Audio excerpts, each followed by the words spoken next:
they are doing Indian language processing, now they can take advantage of these mural embeddings because BERT embeddings alone are not going to be enough, because BERT is too oriented towards English as a language. Mural handles today 16 Indian languages, and we have shown results that on various natural language processing tasks like named entity recognition or question and answering, Mural leads to very significant improvements in accuracy, close to 10% for native text and over 27% for transliterated text. Next, let me very briefly talk about healthcare. So if you look at kind of electronic health records adoption in India, right, it's mostly there in large hospitals. When you go to a regular clinic run by 2 or 3 doctors, you wouldn't see electronic health records being used. So what the doctors would typically do is they would write these prescriptions by hand. So one of the problems we have been looking at, and we are partnering with two startups which are in this space, Doxpert, WonderX, and we are looking at, can you take this handwritten prescription and automatically digitize it? And it's a very hard problem, because when we apply the latest state-of-the-art kind of OCR and handwriting recognition techniques, the level of accuracy on recognizing the medicine names is very low. But what happens is, in these medical prescriptions, right, there is a certain method to the madness, because the doctor has a certain schema in mind that you can see in this example. The doctor has listed all the body vitals on this left side, and then they've listed kind of observations in this top middle part, and then the lab results are mentioned in the left side bottom corner, and the left side and the right side bottom, they have prescribed all the medicines. So can you automatically do this clustering and kind of identify which section of the document is covering what kind of topic, and then do further OCR and handwriting recognition to recognize these medicine names, right? So that's one piece of work that we're doing. Another area that we're looking at is lifestyle diseases, because the largest burden, I mean, while COVID has had this very enormous and tragic kind of impact on many, many lives all over the world, including India, the fact, if you look at the numbers, right, the largest number of lives today are lost in India and worldwide due to cardiovascular disease, right? Heart attacks, strokes. And there are over 1 billion people in the world and several 100 million in India who have hypertension. And in fact, these are lifestyle diseases, because if you are able to convince people, if you are able to advise people in a very personalized manner, that look, this is how much you should start walking, let's say for 30 minutes, or look, you are consuming too much of these samosas and kind of fried food, salt, and so on. Please reduce the intake of salt in your diet, or please add fruits and vegetables to your diet. As you look at what people are eating, you can actually add according to the estimate of a cardiologist from JIPMER that we are collaborating with. His estimate is that we can add 10 to 15 years of healthy life to these people who are today dying of heart attacks or strokes at a relatively young age. So again, here, by combining these apps like Healthify Me, which looks at diet-related things, Fitbit, Headspace for meditation, we are looking at how to convey this advice to people in a personalized manner. So we're building this app called PALS and planning a randomized clinical control trial where the goal is to show that through these automated lifestyle suggestions, you can actually bring down the blood pressure level. So I should wrap up now. I'll just maybe take 2 minutes to talk about some work that we are doing in agriculture and water. Uh, so one of the one of the issues that we see is that a lot of so roughly 80% of the water in India, fresh water, gets consumed in agriculture, and often kind of there is a fair amount of waste which is happening of water when it is used for agriculture. So we are doing work on essentially building machine learning models for providing advisories to farmers, and the basic approach that we are taking is initially collect data by deploying sensors in farms, but that particular exercise of deploying sensors, right, and IoT and so on, right, it's very, very cumbersome, it is very expensive, and it is not scalable.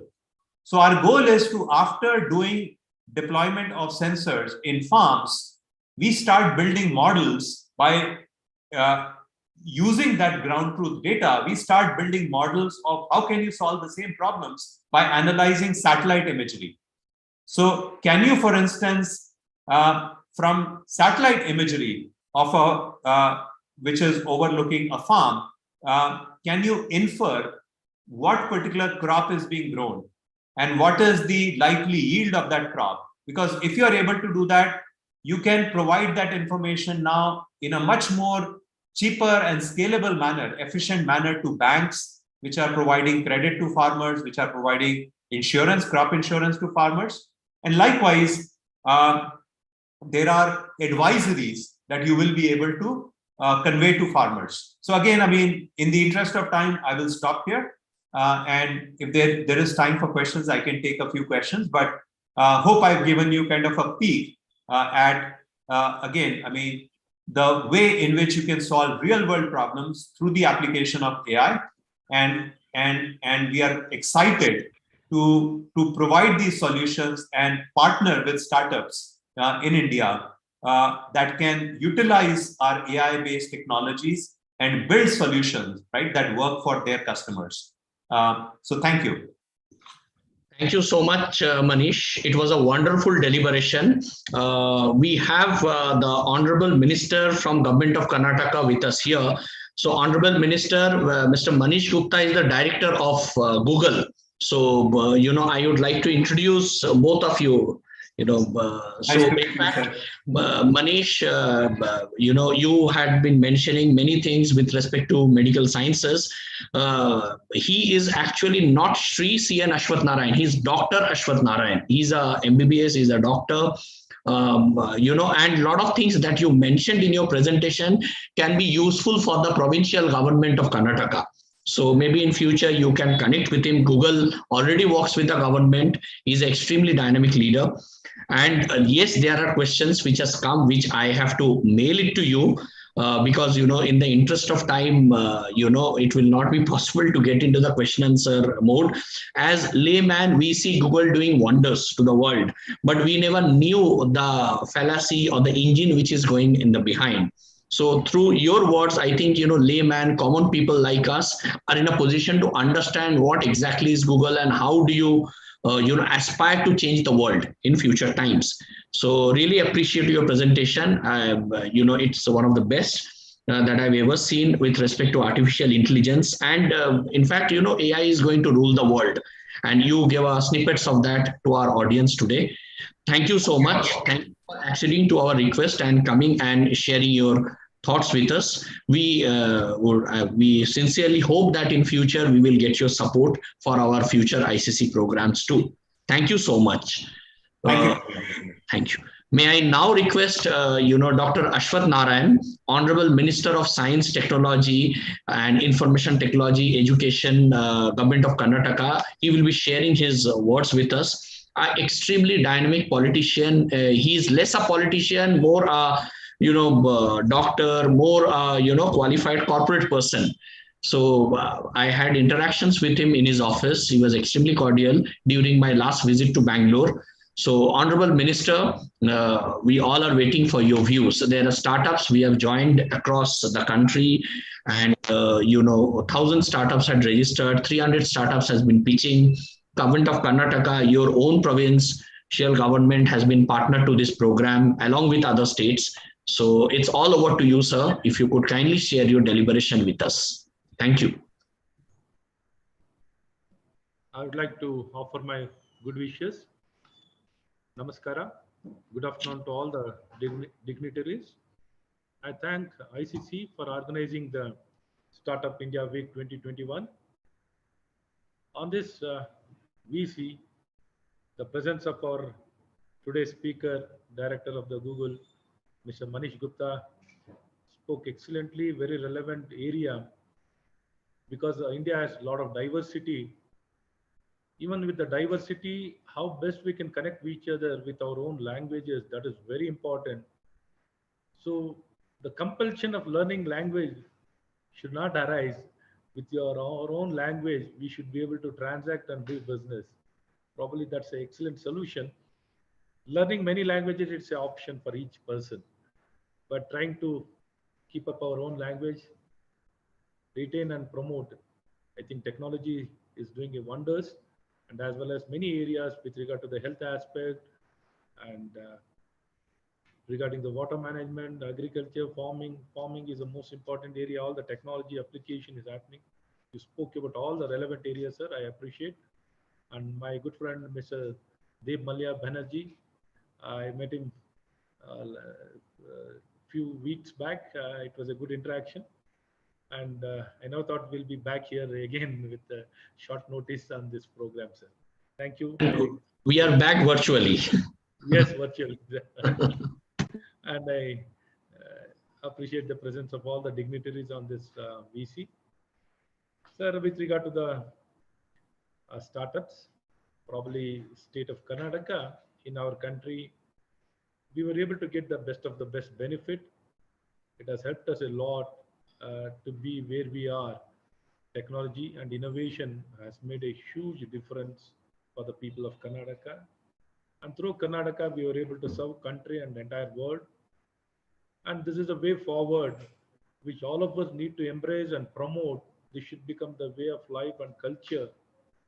Innovating and upgrading the technology, the engineering, the basic foundation needs to be strengthened in that science and engineering. The application of the technology or the development of the technology and innovation can happen in a very strongest possible way. The ecosystem and the enabling environment is very important.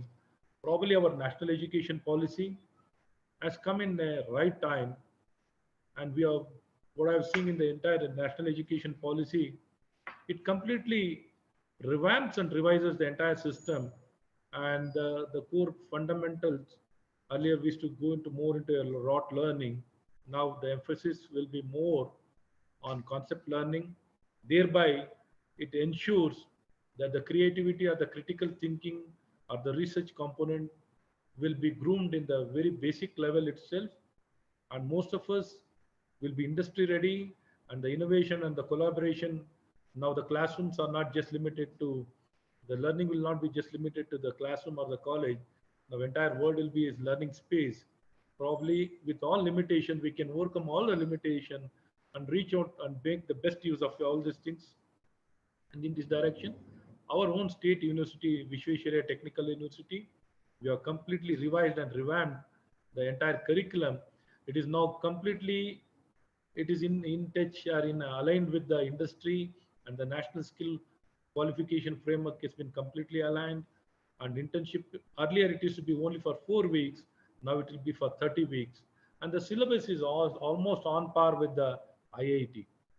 Why I'm making all this statement? Because ultimate catchment area, the generation area is the education system.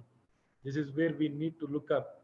And from the starting point itself, if we can set it right, it can address many of the challenges. So in this direction, we want to remain and ensure that the technology, innovation and upgradation should happen and become the part of culture. So since the entire country, we have more than 50,000 startups registered with the Startup India. Probably among the top 3 states contribution, Karnataka is one among them. And we have been given many names by many countries, many organizations. We appreciate for all their giving their names. Rapidly growing tech city by the UK. The state government has been named as the most innovative state of the country by second time by the Niti Aayog. And with regard to the startups, we came out with an innovative program, Elevate and Elevate Unnati. It was been very equitable and inclusive. All the we have included all sections of society. Through the funding, probably we have funded more than 120 crores for 489 startups have been funded with more than 120 crores without equity, with only a seed money. And now in this direction, I'm trying to mobilize our Vishweshwara Technical University also to come forward with regard to the funding. Each year, we are requesting them to come out with 50 crore rupees funding so that we can help more and more startups and more collaboration with various departments. We are trying to ensure the collaboration within various departments, how the technology and innovation can be adapted by various department and promotion. In this direction, the procurement system also, a lot of flexibility has been brought in for the online portal. We have brought in the lot of flexibility for the eligibility. We don't have minimum criteria now. The startups, we have made mandatory for the bigger companies to at least ensure minimum 2 to 3 crores of the work should be given to the startups. So many flexibility has been brought into the procurement system. Even without the minimum eligibility, they should be given the priority. So in all the across the state, we are trying to have the uniform distribution. We don't want anybody to be left out. So we are trying to establish the cluster areas across the state. We have come out with a KDEM, Karnataka Digital Economy Mission. The Karnataka Digital Economy Mission is first of its kind in our country and second in the entire world. Probably started in Singapore.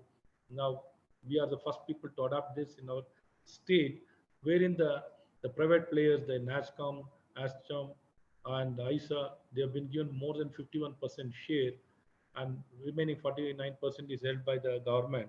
Here, all our finance secretary, industry secretary, IT secretary.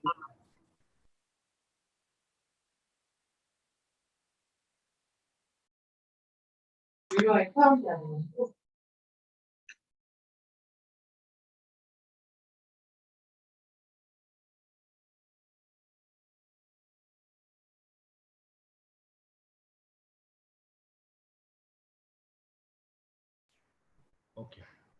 Suddenly, it has become mute. On its own. These are banes of technology. Mr. Gupta spoke about the bones of technology. These are banes. No. Yeah, please carry on. Something is related to the excellence and perfection. Probably perfection level needs to keep increasing.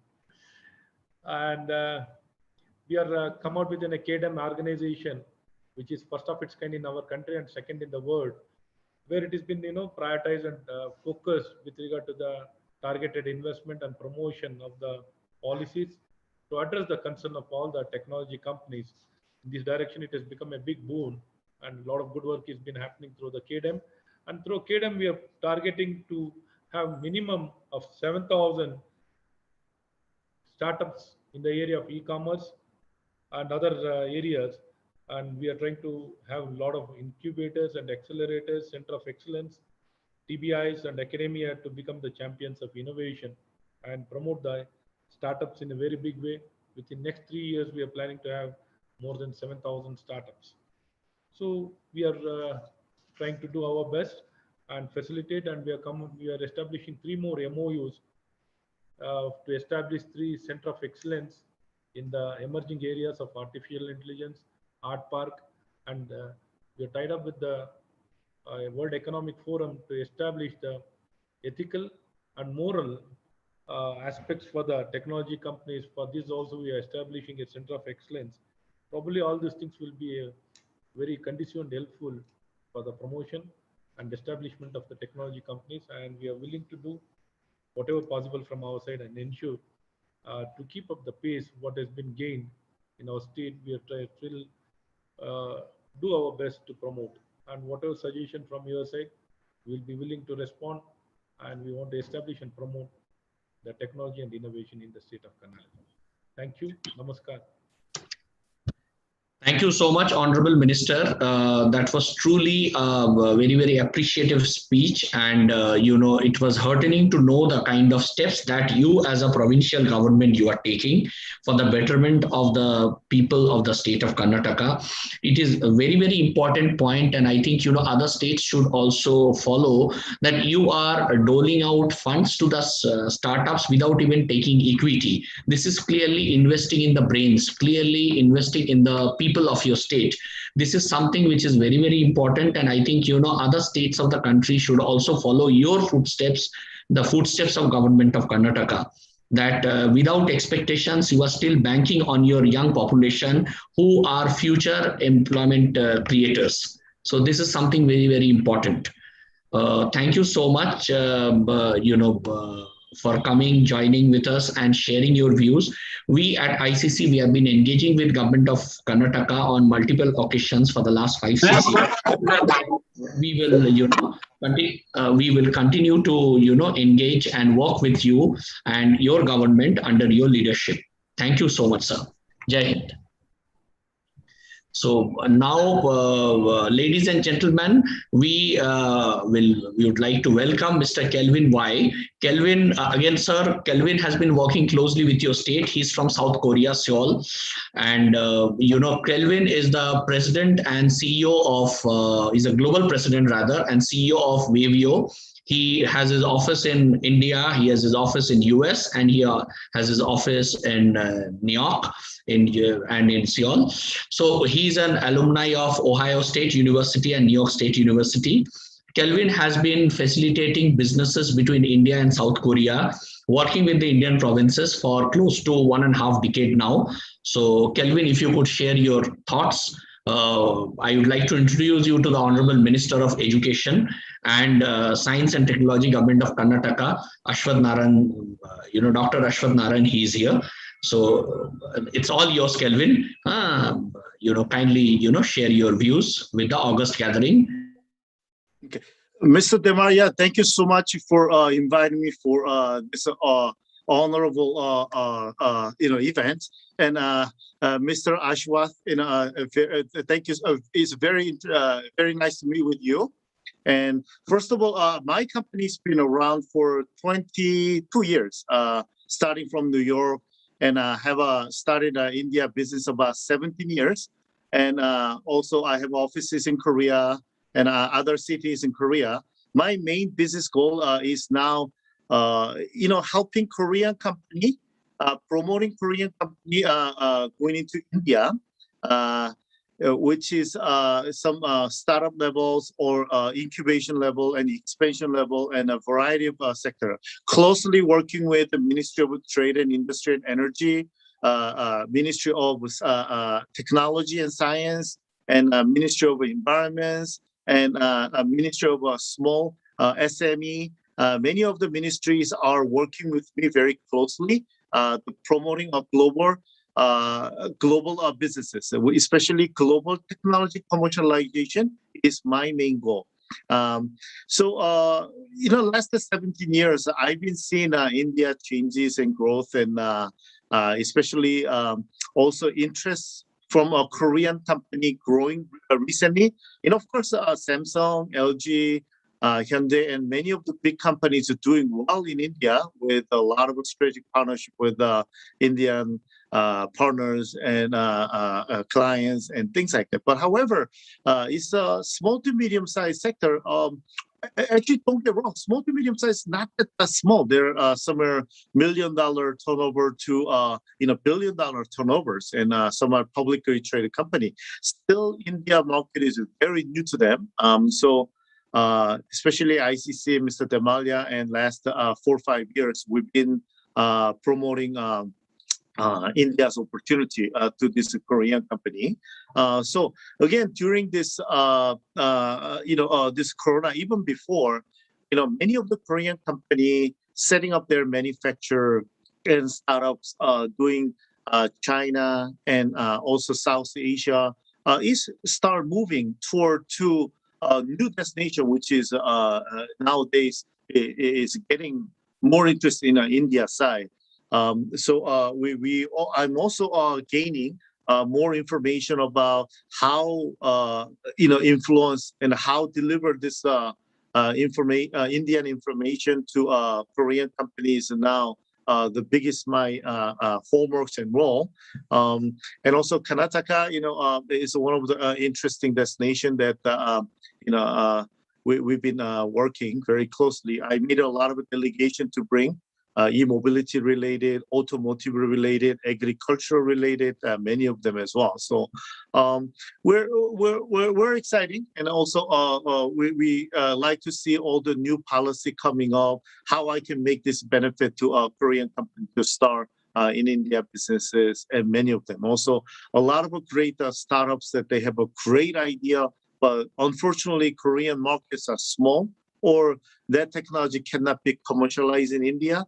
And now government is also, Korean government is helping these startups going abroad to promote their technology or startup in India as well. So this is the biggest challenge, for me and our staffs and our teams are focusing on this day. So we're excited to after this corona, what this big wave and big change will be happening in India. We're just watching our eyes to getting all this new and updated information. Any questions or any information like again from me, and I'm open to answer. So again, thank you so much for having me for this event. Thank you, Mr. Calvin. I think that was a brilliant speech. In case anybody has any questions to Mr. Calvin, please do. You can probably raise your hand, or you can probably put it in the question answer dashboard, and I'm sure he'll. Okay, so one of the attendees is asking for your email ID, so I think you can just put it in the chat for everyone's benefit. You can probably just put your email ID in the chat. Mm-hmm. Sure.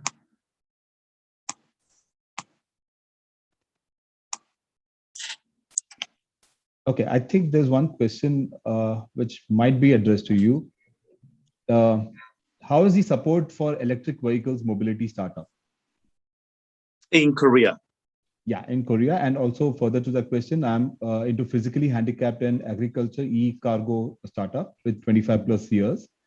So experience in commercial vehicles fabrication. So here, what is the kind of support that you have for the electric vehicles? Okay.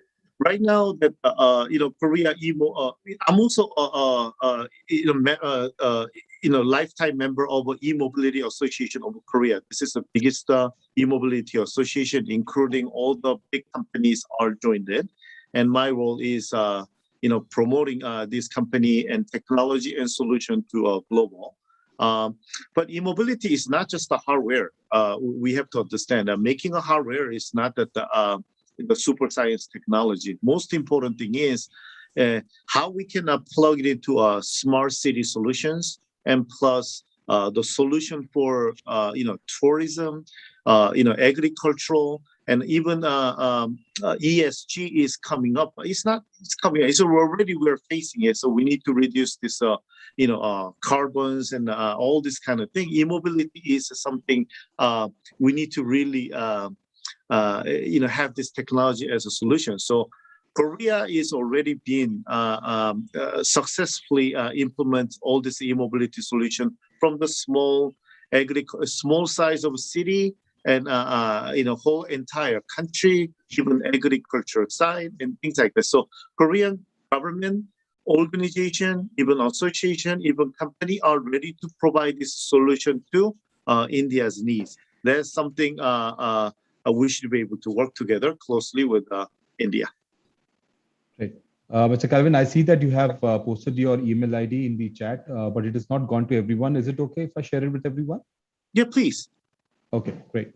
So there's one more question that I'd like to take, and then I think then we can move forward. Give some idea for exports from Korea regarding micro industry. If you have anything that you'd like to add. What was the industry? The micro industry, the smaller, small scale industries. Oh, small scale industry. Yeah, right now, my with my experience, Korean company, the micro industry, small to SME industry, the overseas experience is really lacked. However, and also joint venture experience is really new to Korea.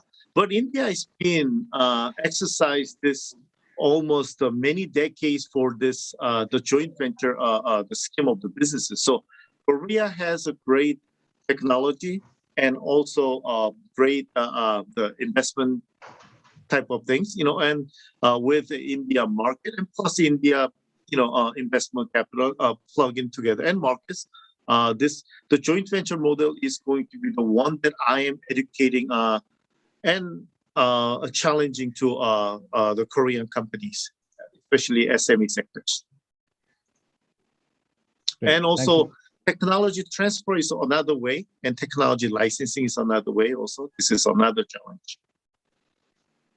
Great. Thank you. I think there are a few other, more of messages to you. I think I'll leave it up to you to respond to them because it's more about collaboration that they would want to do with you. I've shared your email IDs with everyone in the chat. Please. So I think they could probably e-connect with you at a later date. Thanks a lot for sparing this time and accepting our invitation and being a part of this particular program. Dimalya, over to you. Ratish, I think, Kelvin can speak basically on his contribution on the India-Korea trade. What has he done? Maybe, that will help the startups to understand what are the opportunity space with due permission from you. Sure. Sure, of course. Yeah. Okay. So, Mr. Dimalya, again, thank you so much, for this opportunity to speak about this bullet points. Yes, I have been bring a lot of industrial-focused delegation to India. So we did a lot of business matchmaking, and also we brought the investment group to India to working with some strategic coordination with the Korean company and Indian company. We also brought a lot of Indian delegation to Korea, also meet with some of the government official, MOU with association-based, government organization-based, and also sharing the technology who are interested to expand their business in India, so that I introduced some of the Indian organization, association, and companies is also. I think this activity will continue, and then is a lot more strategically and in a bigger scale. And also we're thinking about, hopefully this whole situation is getting better, and hopefully, in December we'd like to, I can't wait to go to India now, and I love to meet with all these Indian partners and friends and companies and partners. To meet face to face to introduce what I have been prepared for last almost 2 years now since this Corona started. So I can't wait to meet you all. Thank you so much again. I think that's great. So just also I want to understand, apart from the EV sector that we spoke about, what are the other categories or the kind of sectors that the startups could really look at, like would healthcare or agri-tech be a good sector to explore in South Korea? Or they're also looking at a lot of collaborations. I'm sorry to, so they're also looking at collaborations with companies based out of South Korea. So what are the steps in which they can actually reach out to those companies and try and understand that how can they collaborate further? Okay. First of all, I'm mainly focusing on, e-mobility is one of them, and then biopharma is another sector, and agriculture is my biggest sector, and then automotive has been around, and I've been doing for a long time for automotive as well. But I went through, long how the Korea has been growing.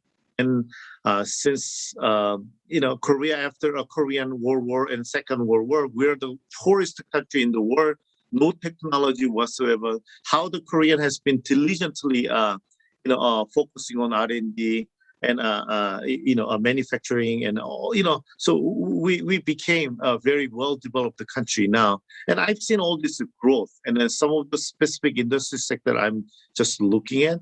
Also I went to United States to spend my 30 years of my life in USA. So I'm calling myself as a frog outside a pond, looking at all these things. And India has too much potential right now that what Korea went through, if I can plug it in and have some leaders that we can understand how we can make these things happen. And I think India is not too far, and plus a lot of those intelligent individuals and the advanced scientists and all this kind of thing. Especially just giving one example, the battery industry has been started from USA, moved to Japan, and then now it moved to Korea, and some China and India is dominant. Then what is the next battery? Type of thing. So Korea has not been focusing on first age of technology, not the second age of the technology. We focused on third wave of technology which is a lithium-ion technologies. So these kind of things need a lot of the investment, and plus. So now, what is the next? The battery technology? Yes, Korea has it. But what? These company, all the big company will invest for the next the battery coming, the technology that's coming. That is a big question, because it's a lot of money involved in these companies been enjoying. It means they've been stuck about what they're enjoying right now. So I think as a developing country, fast developing country, India, not looking for just what you guys needed now. And I think we need to look for what is going to be the next, what is going to be the leading things. So instead of try to catch up what is trending now, it is too late actually. So what we have to look for is where is the new technology that is going to help for the country for the next. Then with the technology, how India can be the lead for the world. I think that is what the technology you should look for. Then luckily, all these technologies are available in Korea. So we need to meet the right, we need to do the right matchmaking, right evaluation of this technology. And I think we can,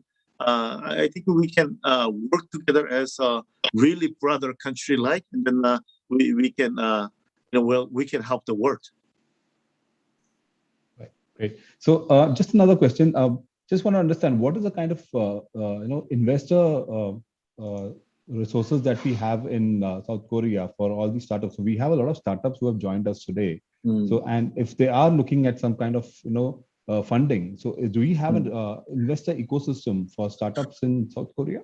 Oh yes, there are a lot of VC. There are a lot of startup fund. There are a lot of global startup fund. Even some small angel fund. There are many. However, India is still very new to these investors. So me and Mr. Demalia, we always been discussing, even personal level, that we need to make this success story with our effort. One success story really matters. Then domino effect will happening. So I'm trying to make it a lot more of the success story, so that we will make this VCs and all this venture capital and even angels are interested to invest in India market. I think just give me a minute. I think there's a question here.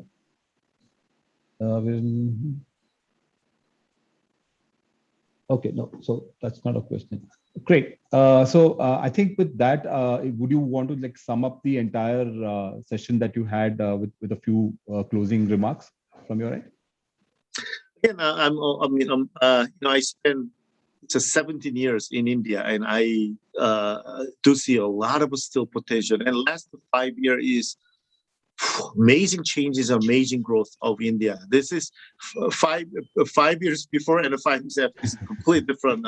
India, and hopefully, with my effort and with all my Indian partner and friends' effort, and hopefully we can have a lot of growing company to understand the Indian market and then having this success experience and story that spreads a whole entire Korean companies and technology holders.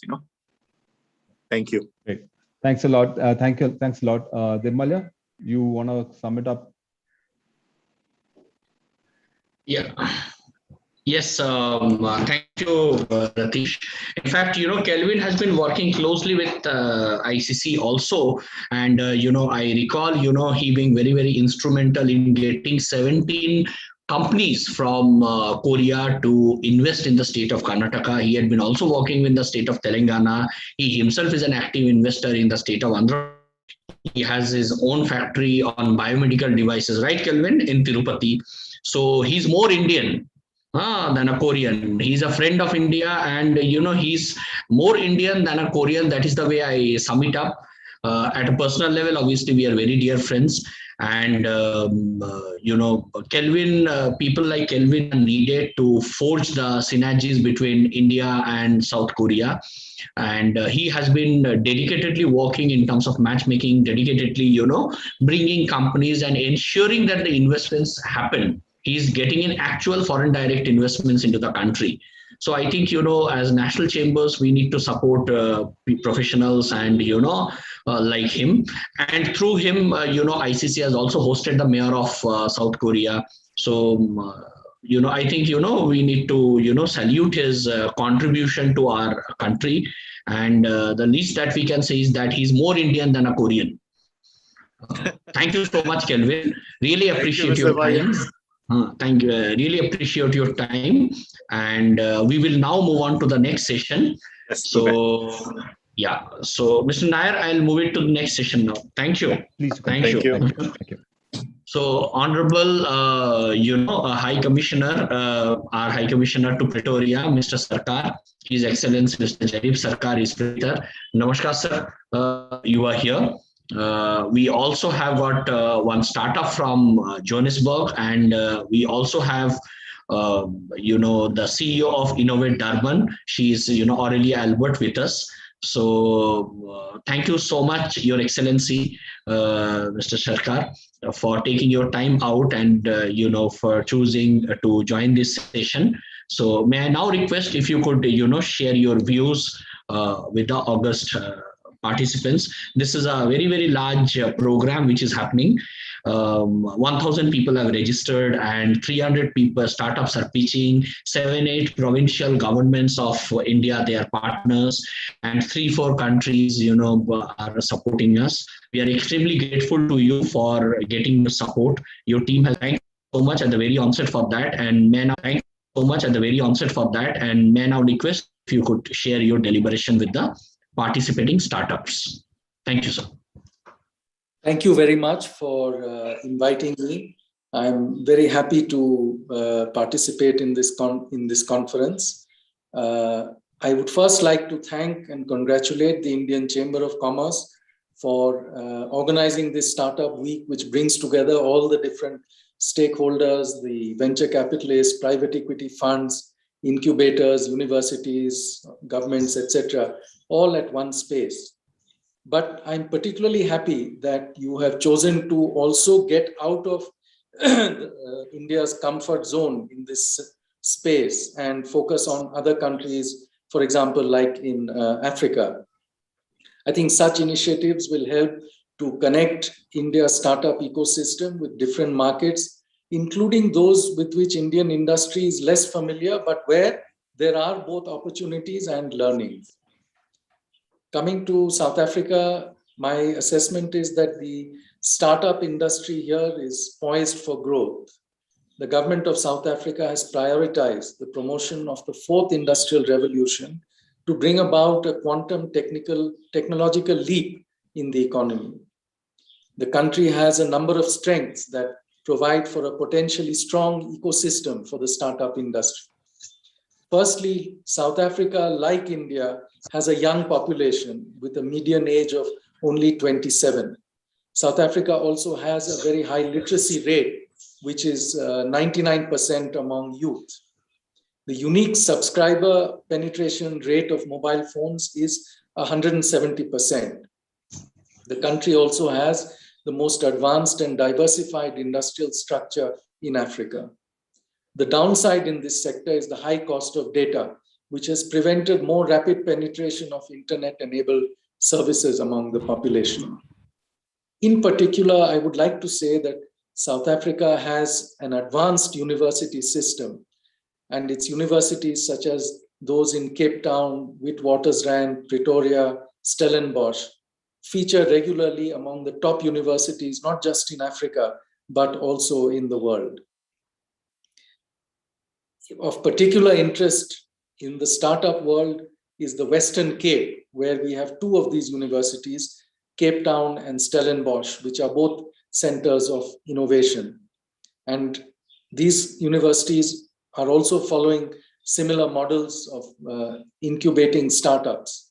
Last year, a $15 million venture capital fund called the University Technology Fund was established to fund innovative research and intellectual property development at universities to bring them to market.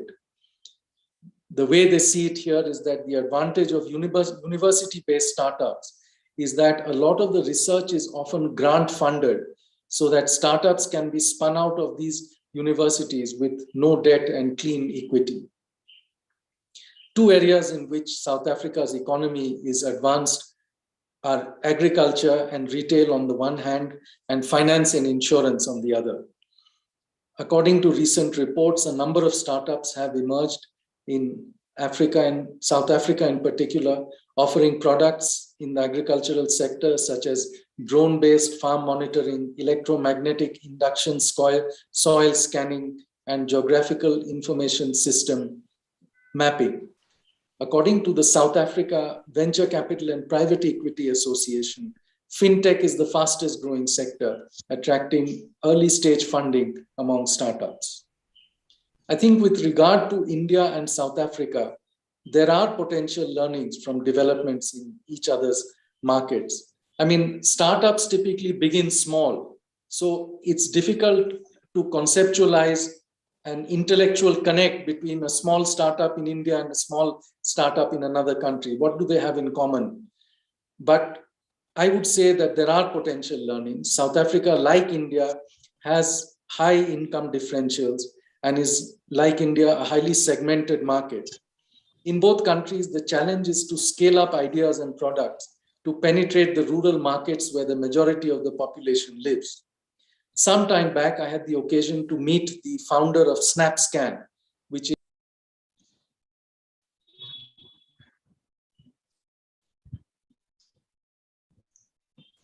Mr. Sarkar, you have gone on mute. Sorry.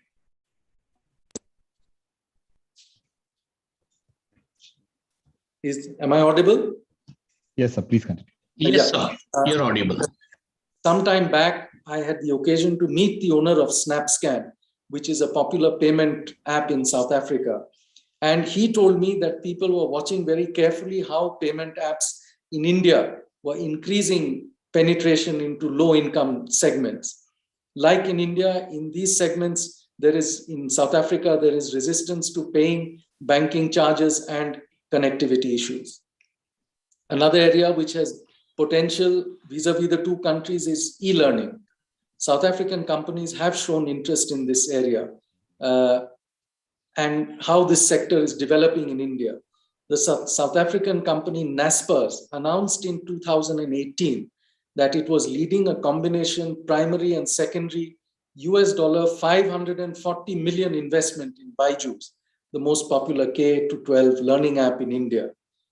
Another third potential area is in the area of social entrepreneurship. As two developing countries, there are similarities in the challenges faced in both economies and societies. For example, take the area of municipal services.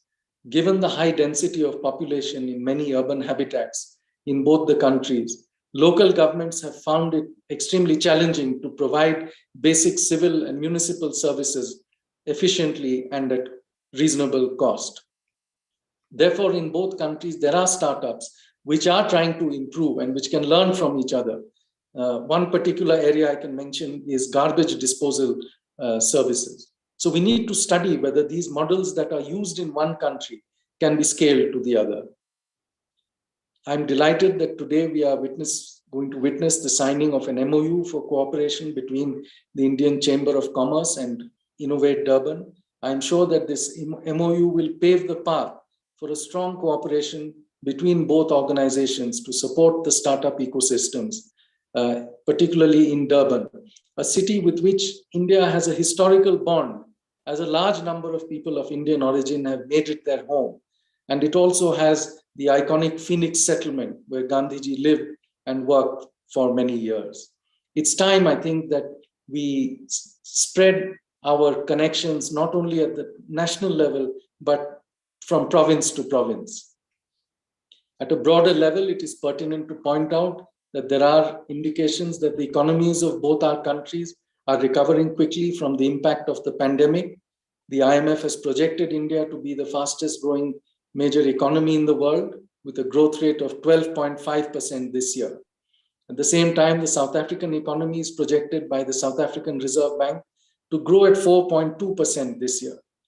More than 150 big and small Indian companies have invested more than $10 billion in South Africa, creating more than 20,000 local jobs in South Africa and many more in India.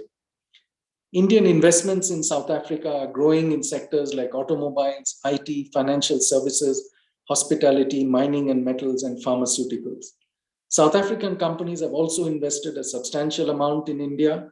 Major sectors of investments from South Africa to India are pharmaceuticals, hospitals, services, mainly e-commerce, finance and insurance, construction and telecommunications.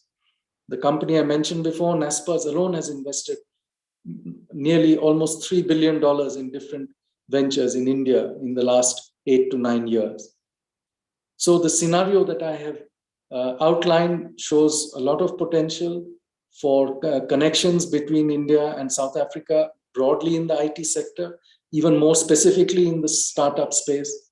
So I look forward to these deliberations and to follow-up action in the weeks and months ahead.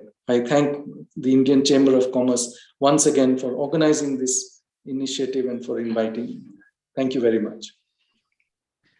Thank you so much, Your Excellency. It was a wonderful deliberation. With the assistance of your team, ICC had signed, 2 MOUs with South Africa. And during the visit of, Dr. Singh, who has joined us, Director General ICC, we were contemplating to sign an MOU with respect to startups, and we were closely coordinating with your Cape Town consulate. So finally, today it will be seeing the light of the day, where we have Aurelia Albert, CEO of Innovate Durban, and Dr. Singh. Both of them will be, changing the MOU. So the dream in the year 2018 and in 2021, finally it is getting fructified. Thank you so much. Welcome, sir. Dear Dr. Rajiv, for joining this meaningful program. May I request Aurelia Albert, CEO of Innovate Durban, to share, her views with the audience. Aurelia, it's all yours. Thank you, Mr. Banerjee, and greetings to all that are present this morning. Your Excellency, Mr. Saka, the Indian High Commissioner to South Africa, also Mr. Singh. It really is an honor to be part of this fantastic event that you have put together, and really an honor for Innovate Durban to share the stage with so many esteemed guests this morning. Well, for us it's this morning, for you it's this afternoon.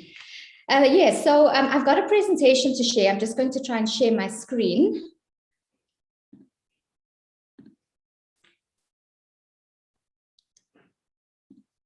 Mr. Banerjee, could you confirm that you can see my screen?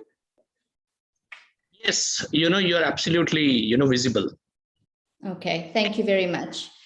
So I'm just going to give a little bit of background on Innovate Durban, but also where I see just some potential synergies for both India and South Africa to continue collaboration. Because as the High Commissioner has mentioned, we've got a long history of working together with India, but my interest is more on the startup space and how us as a region, being Durban, can collaborate more with the Indian startup space. So just a little bit about about Durban, South Africa. As many of you do know already, we are located in the east coast of South Africa. We have a population of about 3.1 million people. We also are home to Africa's busiest ports, and our main economic sectors, just in a nutshell, are petrochemicals, automotive manufacturing, steel production, plastics and packaging, tourism, and maritime. And that's Durban. I am aware that the High Commissioner did mention some of the other economic sectors that South Africa is growing within the country, but this is specific to Durban. A bit about Innovate Durban. So we are a non-profit company, and our aim is really to support innovators within our province and city, and also develop the innovation and startup ecosystem here in Durban, South Africa. And we do this by providing innovators with the tools and technology, information resources, but also opportunities that they can take to grow their ideas and their businesses. Our objectives, we have 4 objectives, and that is to create opportunities for our innovators and entrepreneurs, to connect people with opportunities and projects and programs that they can work towards, to collaborate and to allow and provide a platform for collaboration within our ecosystem, but also to celebrate all things innovation within Durban and KwaZulu-Natal, which is our province.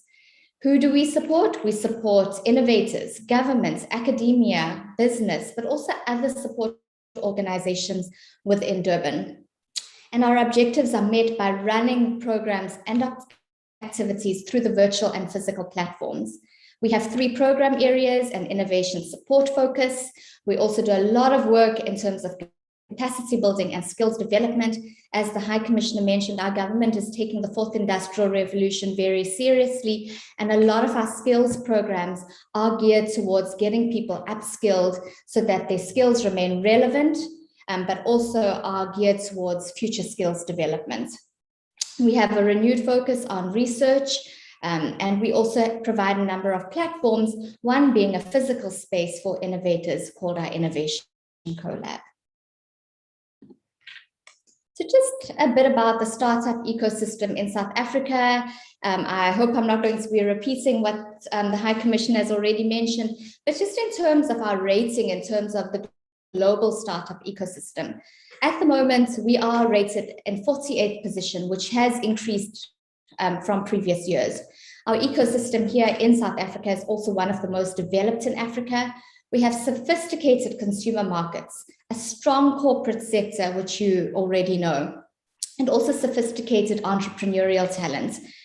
We also, and more especially in recent years, have a growing number of support institutions, a lot of support coming from private sector, but also in more recent years, as I mentioned, because of government's focus on the 4th Industrial Revolution, we have a large focus coming from public sector for the startup ecosystem.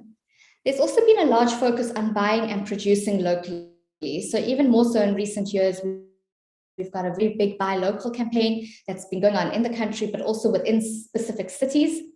And I mentioned already that a lot of the investment within the startup and innovation ecosystem is very much private-led. We have massive growth in available funding for early stage investments. In previous years, where early stage high-risk investment there was investment lacking in that space, we have now seen a growth in terms of funding and support for the early stage high-risk entrepreneurs and startups. Our government policies are geared towards providing guidance and support for this growth. And the South African startup ecosystem is characterized by the following: competition, product innovation, high growth firms, as well as process innovation. So generally, there have been 3 waves of development that we've seen in our ecosystem. The first wave was characterized by African startups entering the e-commerce, imitating businesses such as Amazon. These companies transformed to suit the local environment, but in many cases, the demands broke the business model and there was a lack of financial access. The second wave saw entrepreneurs drawing inspiration from Asia. So winning startups from the region had succeeded despite the poor infrastructure and lower discretionary income levels, but many flourished by providing high frequency products and then layering on higher value services. And then the third wave, which we are currently in, sees an increasing proportion of African startups seeking to respond to the realities and requirements of the local environments. They are creating consumption out of non-consumption, and we see this trend more and more. And they also are reorganizing the patterns of economic behavior. But there still remains that one challenge, and this is a common challenge for ecosystems such as ours, is that there is very limited angel investment. We've got a growing venture capital system, and more so in cities such as Johannesburg and Cape Town. In Durban, that is still growing and is limited for the time being, but we still as a country face a challenge where there's limited angel investment. Just to give you a snapshot and just an image that I found that I thought will paint a really good picture, just in terms of the tech space and the tech investment within Africa. And these are some of the companies that have invested in South Africa, in Africa as a whole. So it is quite impressive if you see some of the global companies that have come into the forefront in recent years, NASPA's being one of those. So what is next for South Africa? So some of the current trends for the country is that we do have a rapidly expanding population. And yes, we have a large number of our population is young. We've got a young urban citizenry entering the workforce. We have a rising middle class and growing connectivity, and this gives us a lot of opportunity for growth within the startup space. So in light of these trends and the status of the ecosystem, we don't necessarily need more entrepreneurs, but we need better, innovative, and growth-oriented entrepreneurs. And I'm not sure if you've heard, but the country is proposing a South African Startup Act. And this is based on best practice globally.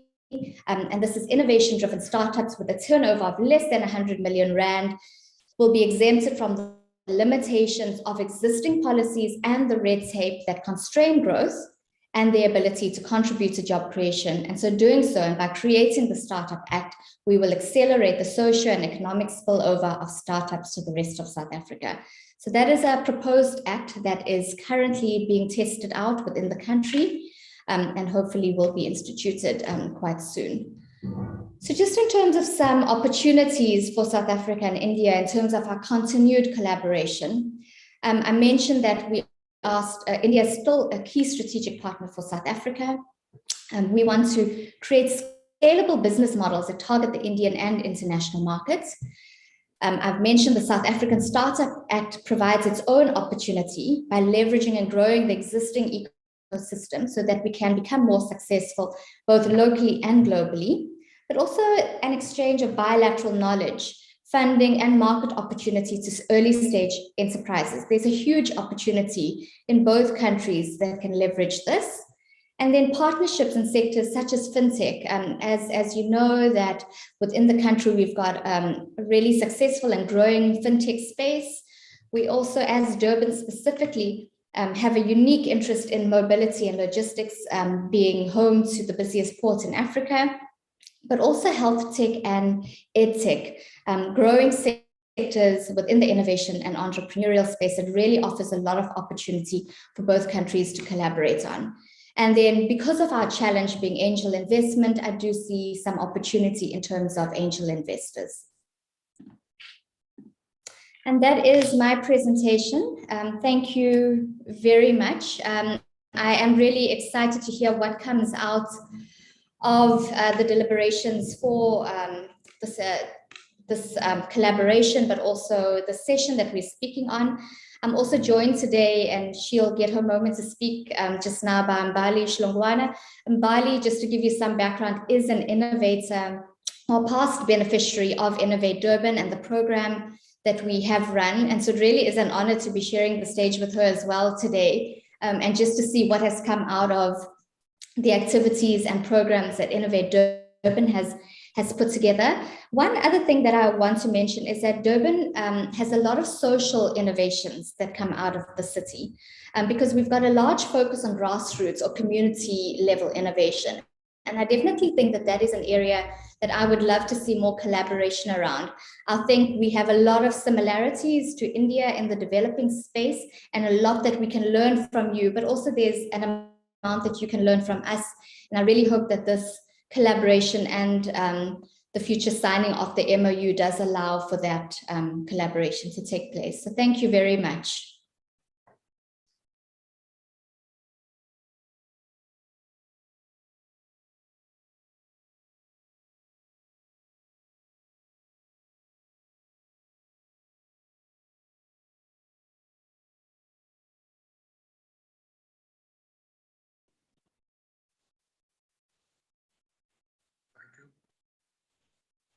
Demala, are you there?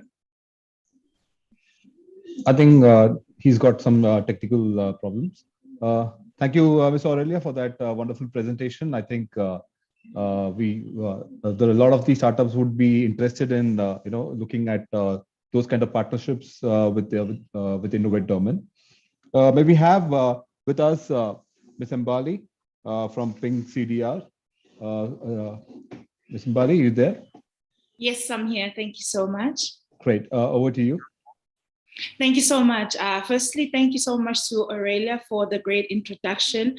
Thank you so much just for sharing the overall work that you've been able to do with Innovate Durban. I am proud to say I am a seed of the Innovate Durban program. I started off my journey in Durban and currently residing in Johannesburg. First of all, I'd like to just greet all the esteemed guest speakers. Thank you so much to the Indian Chamber of Commerce for the opportunity and for having me here today. My name is Mbali Hlongwane, and I'm the founder of Ping Coders Africa. And our focus is to train and place 1 million African women in tech by 2030. I'm a 20-year-old woman who developed a company based on experiences as a woman in tech working as a systems developer.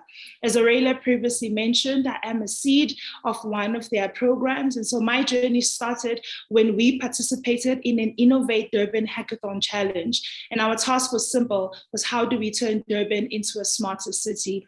And from that exciting hackathon, we won we won third place. And I was the only female in a group of 5 other guys. And it was in that exact event where I looked around and saw the gap of women and men within the tech space. Women are highly underrepresented in tech, with 92% of software developers being male. Only 19% of tech startups are founded by women, meaning women are also not developing solutions or starting. And as Ping Coders Africa, we are growing the number of women in tech with the quality talent, making permanent change in the tech industry by ensuring that women have in-demand technical skills that will allow them to enter and grow within the tech space and start their own businesses. Ping Coders Africa is an institute that was set up in 2017 to address the current shortage of female software developers around the world, with specific focus on Africa, by upskilling and reskilling women in tech with in-demand technical skills and matching them with the job demand.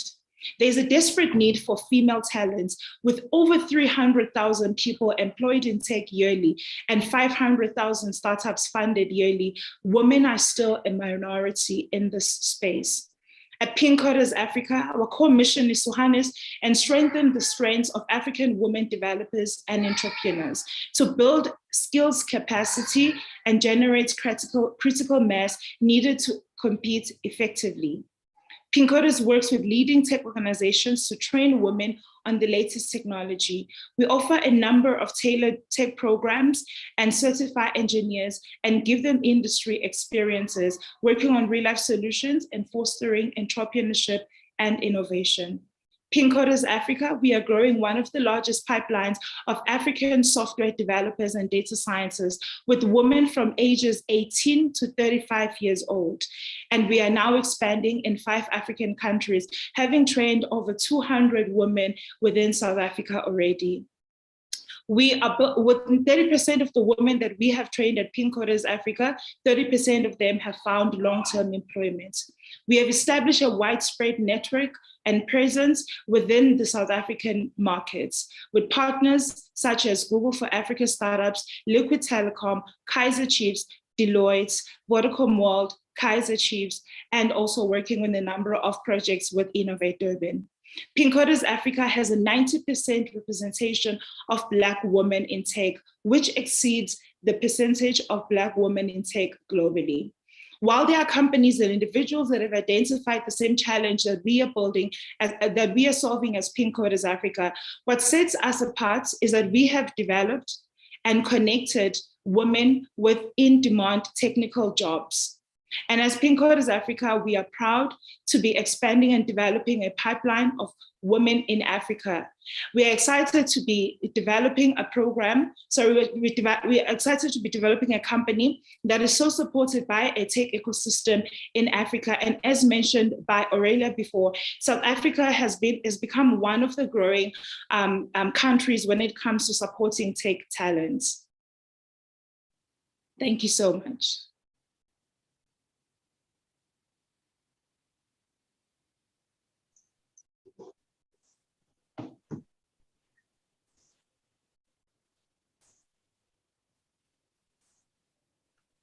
Thank you, Ambali, for that wonderful speech. I think it's pretty impressive, and it's good to know that you have a good set of focus for women in Africa as well.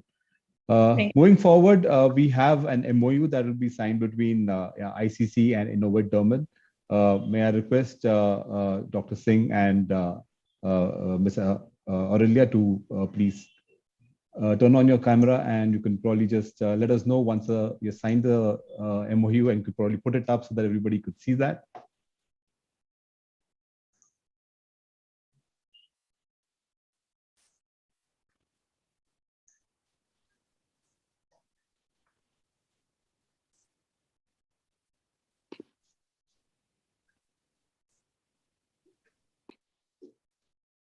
So this MOU would actually help both Innovate Durban and ICC to work more closely on various issues related to trade and business. And there you go. And with that, I think we will be in a much more better situation to share business intelligence, and also this will be beneficial for both the companies based out of South Africa and India to work together. Dr. Singh, do you want to? Yeah, I just want to thank our partner, new partner. I mean, it's sad that this has to be signed virtually, but that's how the world is. And we are happy that virtually we are able to connect. And for this, I would like to thank our Indian High Commissioner there, Excellency Jaideep Sarkar, for helping us, guiding us, and supporting us throughout. I would only like to say that COVID has changed plenty of things, but this is a new way of interacting, engaging, and working. As ICC, what I can immediately offer is, I think startups look at funding, startups look at market, and startups also look at the customers, companies with whom they can experiment or try out their ideas. As ICC, we'll be happy to support, handhold, if there are startups from South Africa who would like to either look at the funding, or if they want to look at some of the large companies where they can test out their ideas.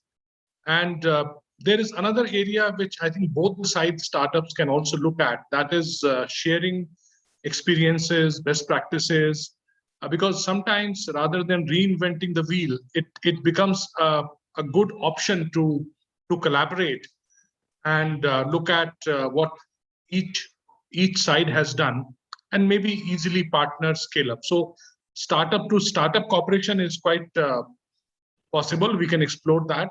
And ICC, we will be more than happy to handhold, support, connect, give the access to the startups who are wanting to explore Indian market.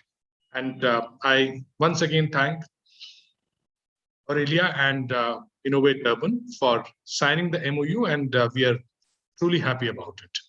Thank you. And also special thanks to our Excellency. Thank you.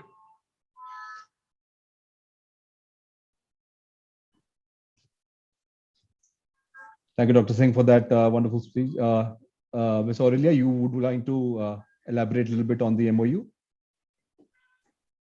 Yes, thank you so much. Thank you, Mr. Singh. It's just fantastic that this MOU has finally been signed. I think this is a landmark moment for Durban and India, and I think that a lot is going to come out of it. I'm quite excited for the future collaboration.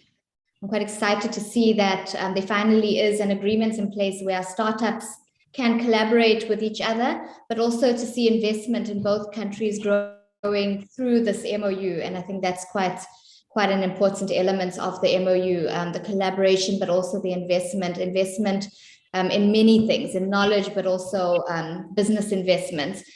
We are always happy to host you. So when things do ease up with COVID and it is safe to travel, once again, we're happy to host you here in Durban and show you the work that we're doing and allow you to also meet some of the people and startups that we work with. You're always welcome here. So thank you so much, and to the Indian High Commissioner for this MOU being signed in your presence. Thank you, sir. Thank you. Thank you. Thank you. Demalya? Yes. So I think, it's only going in an upward curve. The relationship between ICC and the stakeholders in South Africa, it all started, it was a humble beginning, 3-4 years back. And today it's a historic day where we have, Dr. Singh and Aurelia signing an MOU. I think, it's going to, things are going to only take an upward turn. We, Aurelia, for the matter of record, ICC is taking a delegation to Cape Town in the month of March, supported by Government of India. So we'll be very happy to do some programs with your startups at that point of time.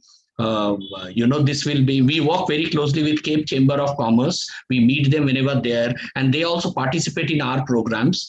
So once we are in Cape Town, let us do something together in line with the objectives of the MOU. So yes, thank you, Mr. Banerjee. We'd be happy to do that. Thank you. So Excellency, now, like to add anything?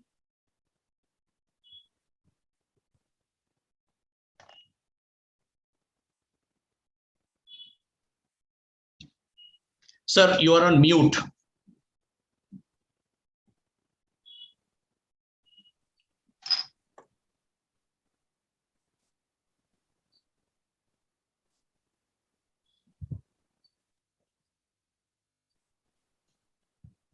Yes, Excellency, would you like to add any comments at this stage?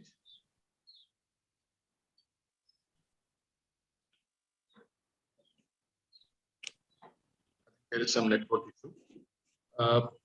So fine. So I think ICC will be happy as we have already signed to set up, because in the chat box, I already see some posts from Indian startups wanting to explore partnerships, collaborate. I saw one post on EdTech, and one I find in vehicles mobility. So that way, I'm sure there are startups on both the sides who would like to engage, work together. And I mean, now the startups from your side know where to stop and where they can approach for help. We are there. Thank you. Thank you so much, sir. So now, we will just, we'll start our Nigeria session. We have Honorable Union Minister of Communication, His Excellency, Dr. Isha Ali Ibrahim Pantami, and, His Excellency Abhay Thakur, our High Commissioner to Abuja. They're just logging in. We can see them in the screen. So I would like to request, Dr. Singh to, welcome the Honorable Minister. So Mr. Thakur is also there.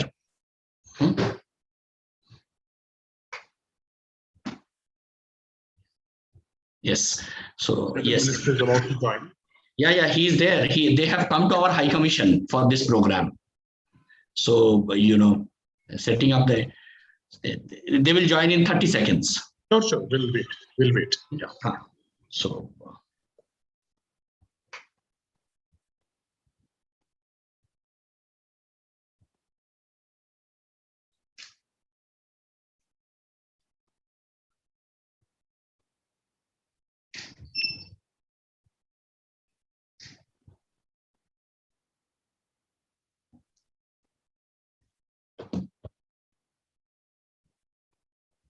So Minister has arrived at our High Commission. So as per protocol, he's being led. So he's already there. So maybe, Just wait for them to, yeah. yes, maybe in all likeness, our Excellency, our Ambassador and Minister may be sharing the same computer infrastructure, same laptop to, express their deliberations. So, sir, just there. Just pending.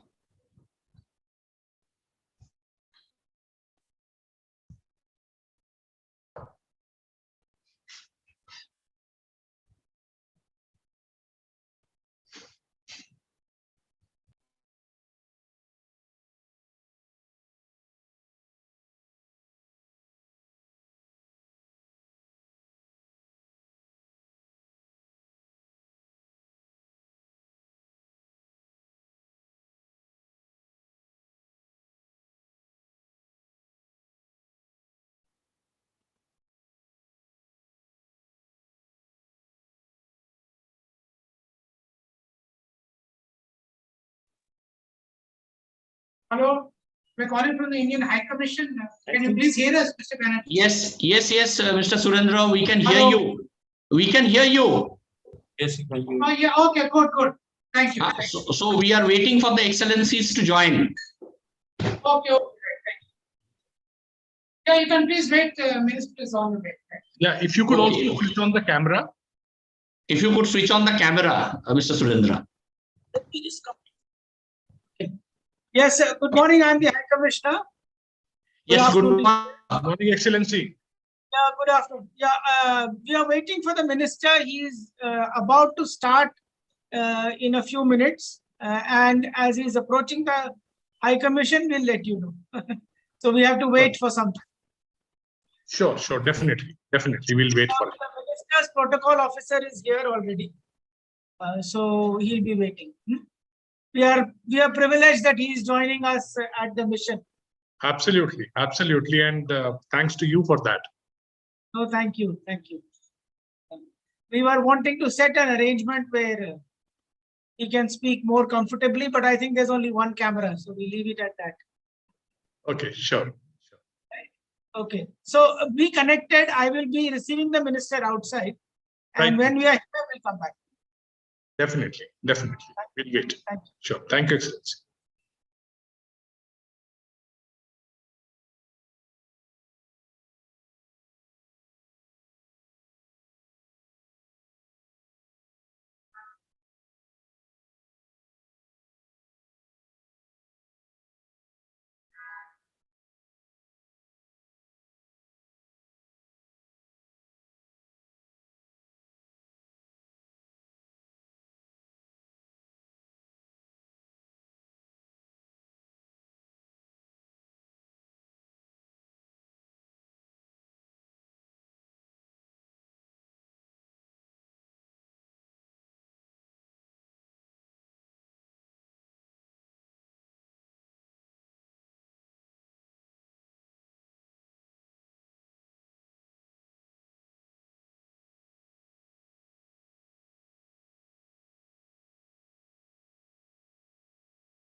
So, ladies and gentlemen, the Honorable Union Minister of Communications for Nigeria is just joining. We have been advised by our respected High Commissioner to wait for a few more minutes because, there are some protocol formalities which is just going on. And we will be, starting the deliberations very, very soon. Stay tuned with us. Thank you.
Welcome, Mr. Guha. Good to see you here.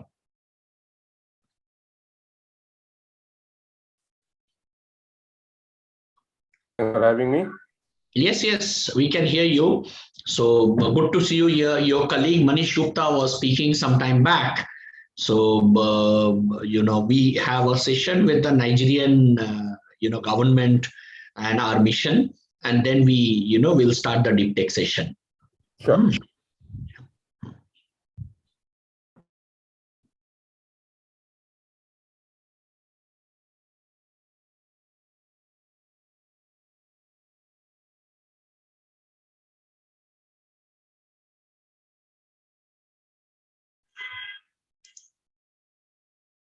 Excellency, you are on mute.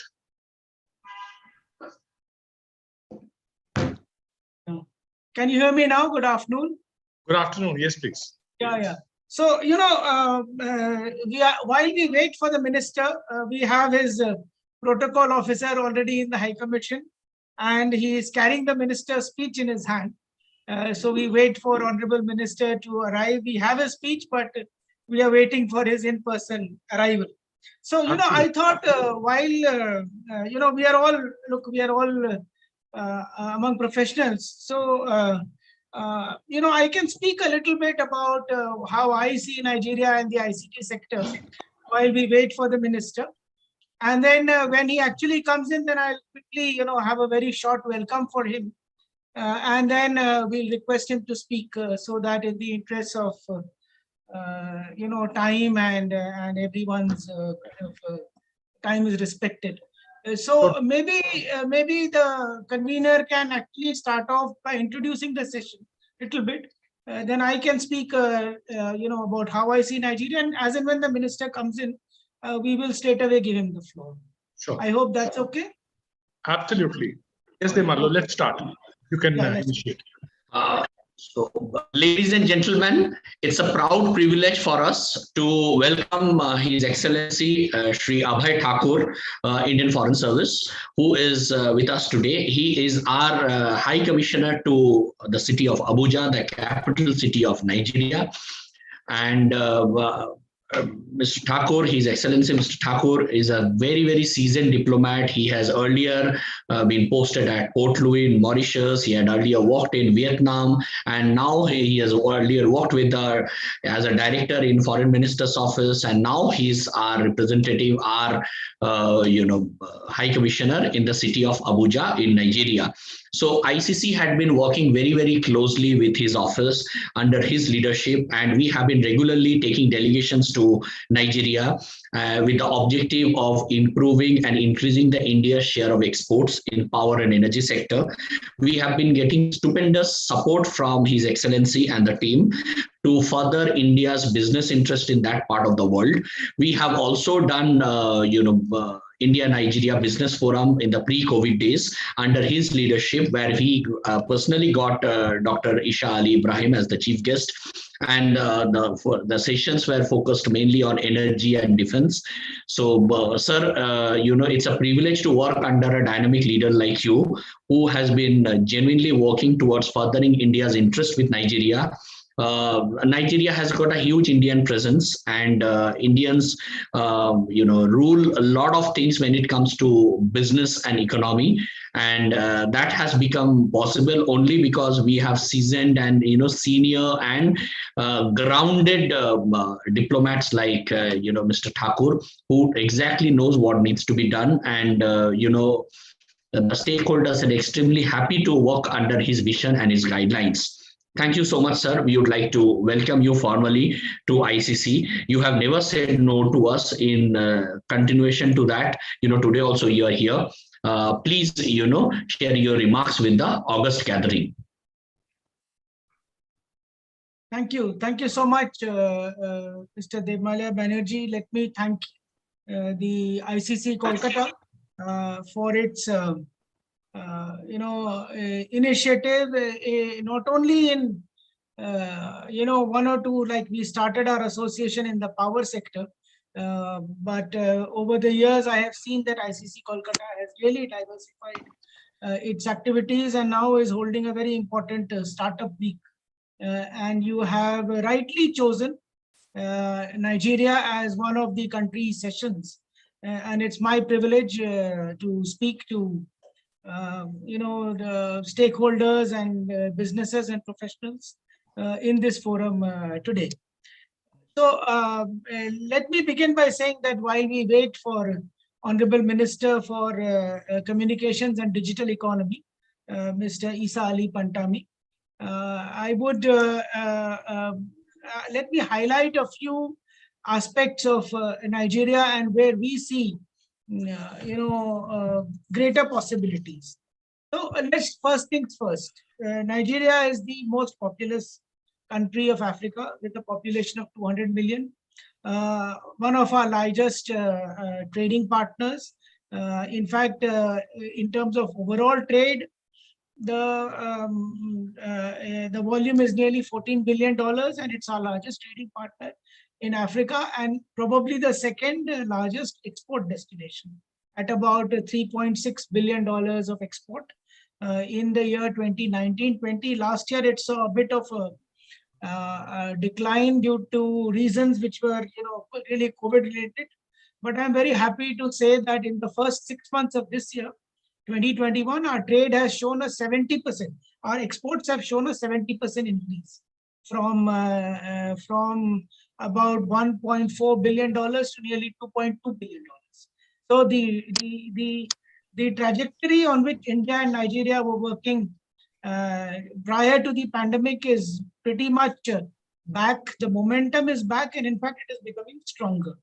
There are, what the pandemic has shown us is there are many, many ways to connect. I'm very happy to say that, in fact, our engagement with Nigeria has increased over the last 18 months. We did more than 30 B2B sessions in virtual mode. While earlier, Mr. Banerjee is aware, we would probably do not more than 2 or 3 business interactions in a year because everything was in person, and travel and visas and accommodation, etc., was involved. So now we are having a much more intense engagement. Of course, it's not a substitute for in-person interaction, but we are seeing good results as our export increase shows in this current year. In the IT sector, I would, a few points. Nigeria is got low broadband penetration, but it is one of the most highly mobilized countries in the world. When I say mobilized, the number of internet users as using or accessing internet on mobile phones compared to the total number of internet users. So it's about 85%, which is very high. At the same time, the broadband penetration is still, work in progress. Just about half the country is got broadband penetration. In fact, even less. In reality, the government of Nigeria has launched a national broadband network plan, which was launched earlier this year. And we hope that under it, connectivity will improve further. But having said that, it is still going to be highly dependent on mobile connections. There are issues related to, I would say, particularly because of the higher mobile data cost and the equivalent of our Aadhaar system. Nigeria has started what they call the NIN, Nigerian Identification Number. This system has started only this year. And also digital payment security. So India's 3 advantages that we've seen: low mobile data cost, low high Aadhaar penetration, nearly 100%, and security of digital payments. So these 3 things are, in terms of potential, it is huge. Nigeria is going to, develop more and more. The market size is massive because, whether it is retail sector, whether it is fintech, whether it is e-governance, e-solutions, university management system, traffic management, security, all these applications. Nigeria needs everything that India can offer. And it is working towards it.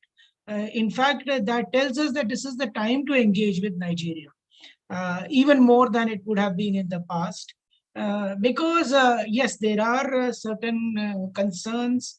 There could be issues related to security, reliability, accessibility, and so on. But having said that, the market is here. It's to me, when I had come, it was a bit of a paradox that yes, there is a huge Indian community and huge Indian presence, yet there are concerns. So if you look at it the other way, yes, there are concerns, but the business is to be done here.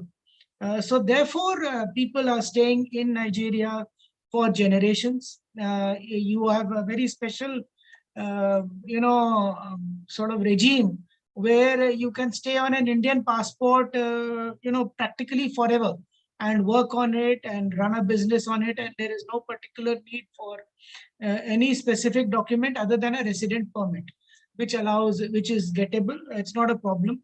That is how a very large section of Indian community, nearly 50,000 of them, are all here on their Indian passports. They have not really needed to change. They are able to live here for generations and do everything that they need to do and get the approvals from the Nigerian government based on the documents that they have. So therefore, it is a place to do business with a lot of potential, including in the ICT sector.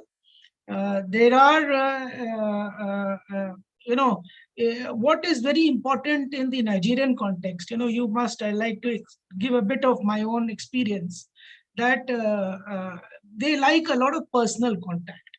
It is not essential for those who do business in Nigeria to actually try to do it in a very structured or an institutional format. For example, dignitaries or even officials, they don't even have domain mail, email IDs. Everybody works on, almost everyone, including ministers and secretaries and everyone else, on either a Gmail or a Yahoo account. There are no landlines. It is very much, just a second. Okay, the minister is coming, so I will conclude quickly that, there is immense potential. But having said that, it is very important to have local presence, to connect with the market directly. If you want to do something, you need to be here. Nigerians attach a lot of value to knowing a company or an individual personally. So I would say, please engage. There is a lot of interest, for example, in financial inclusion scheme. Nigeria looks up to India for greater financial inclusion and sharing of our expertise, and they want to increase it. So there are a number of potentials and possibilities, and I would suggest that first of all, thank ICC for putting this together. The minister is entering in a short while. I will welcome him, but these are my initial remarks. And I would say, please engage. There is also a regulatory authority called NIDDA, Nigerian IT Development Authority, which will provide, sort of a gateway into Nigeria. And their website contains all the detailed information. Yes, just give me 1 second. Honorable Minister, you're most welcome. I am doing all right. Thank you. May I request you to kindly take a seat here? I will complete my introductory remarks. And then I request you to show. Yes, sir. It is ICC Kolkata, we are connected.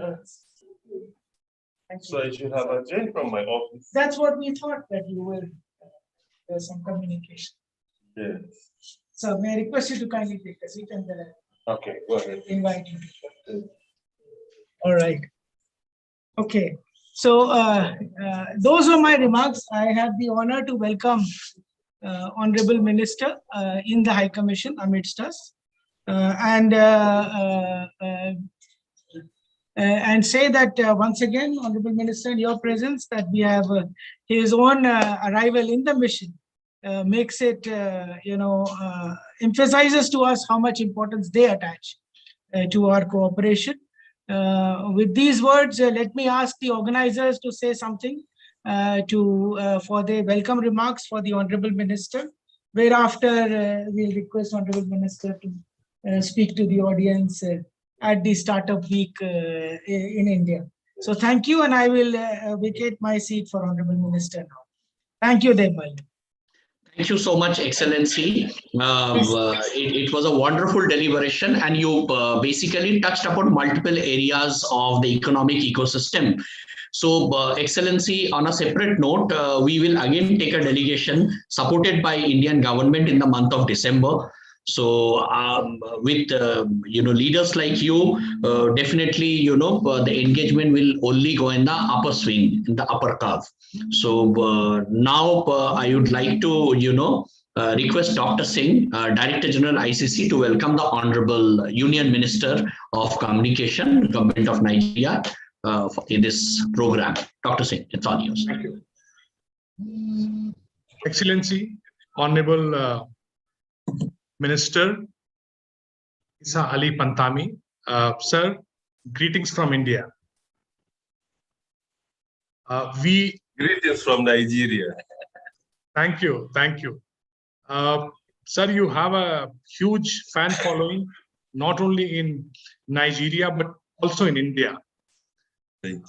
People who are in the technology space, they have a great regard for you. And we at ICC are truly honored and grateful to you for sparing your valuable time. And we would have preferred to host this meeting in person with you, but at least we are able to interact, and we are really happy that through the digital platform, we are able to connect with you. And as we just heard, Nigeria is making rapid progress, and the government is taking all the right steps.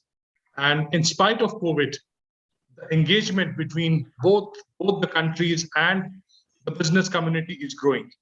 With these words, I would like to request you, Excellency, Honorable Minister, to please share your views. Over to you, Excellency.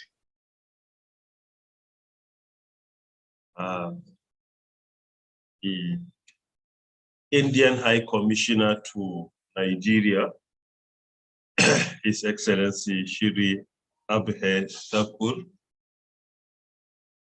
the leadership of Indian Chamber of Commerce here with us, other government officials here present, other private sector CEOs here present. Good morning from Nigeria, and most probably is good afternoon from India. It all depends on your location. Firstly, I begin by appreciating the Indian Chamber of Commerce for inviting me to be part and parcel of this event, India Startup Week. And I'm also most grateful to my brother, His Excellency Thakur, the Indian High Commissioner here in Nigeria, for his effort in making sure that I participate in this event. He has been on my shoulder here for the last 3 days to make sure that I participate. I think that could be the reason why I couldn't even join the meeting from my office. I had to come to the Indian High Commission here in Abuja to join the meeting from his office, so that he would know that my own participation is hybrid. I participated in his office physically while I join you from India virtually. So it is a hybrid participation in which I participated both physically and virtually. Because as I'm here in the High Commission of India, so I'm like within the Indian country. Yeah, it is my pleasure. I'm most appreciative to be invited to be part and parcel of this India Startup Week. I had the privilege of visiting Bangalore in India in 2018, where I participated in the Soft India, and I was able to see the young innovators, the good startup you have in India, which I think what I have seen is really amazing and interesting. And from that time of my participation in Bangalore event of Soft India, I focus more on supporting startups in Nigeria than any other initiative. It is because of what I have seen, and I have seen what Bangalore has been doing when it comes to outsourcing, software development, and many more. I was planning to be in India in the later 2020 and or early 2021. We couldn't make it because of a COVID-19 restriction and protocol. But I do hope that I will get another opportunity to come to India and see what startup has been doing in the country. Furthermore, I'm so passionate about startup. As we all know, based on the definition of the European Union monitor, startup has 3 characteristics. Number 1, usually startup is younger than 10 years. Any entrepreneurial venture that is younger than 10 years usually falls within the category of startups. Secondly, startups come up with innovative product or services. Usually they come up with innovative, digital innovative product or services. And number 3, startup strives to solve real life problem, real life challenge. Startup discovers a challenge and will make an attempt to solve. These are the 3 characteristics of a startup. And it is always entrepreneurial venture. Because of that, it has a high probability of creating many job opportunities within a country. Looking at the challenge of unemployment and unemployability in Africa and even all over the world, supporting startup is one of the most effective ways in creating jobs for our citizens. Where when a startup is successful, he is no longer a job seeker.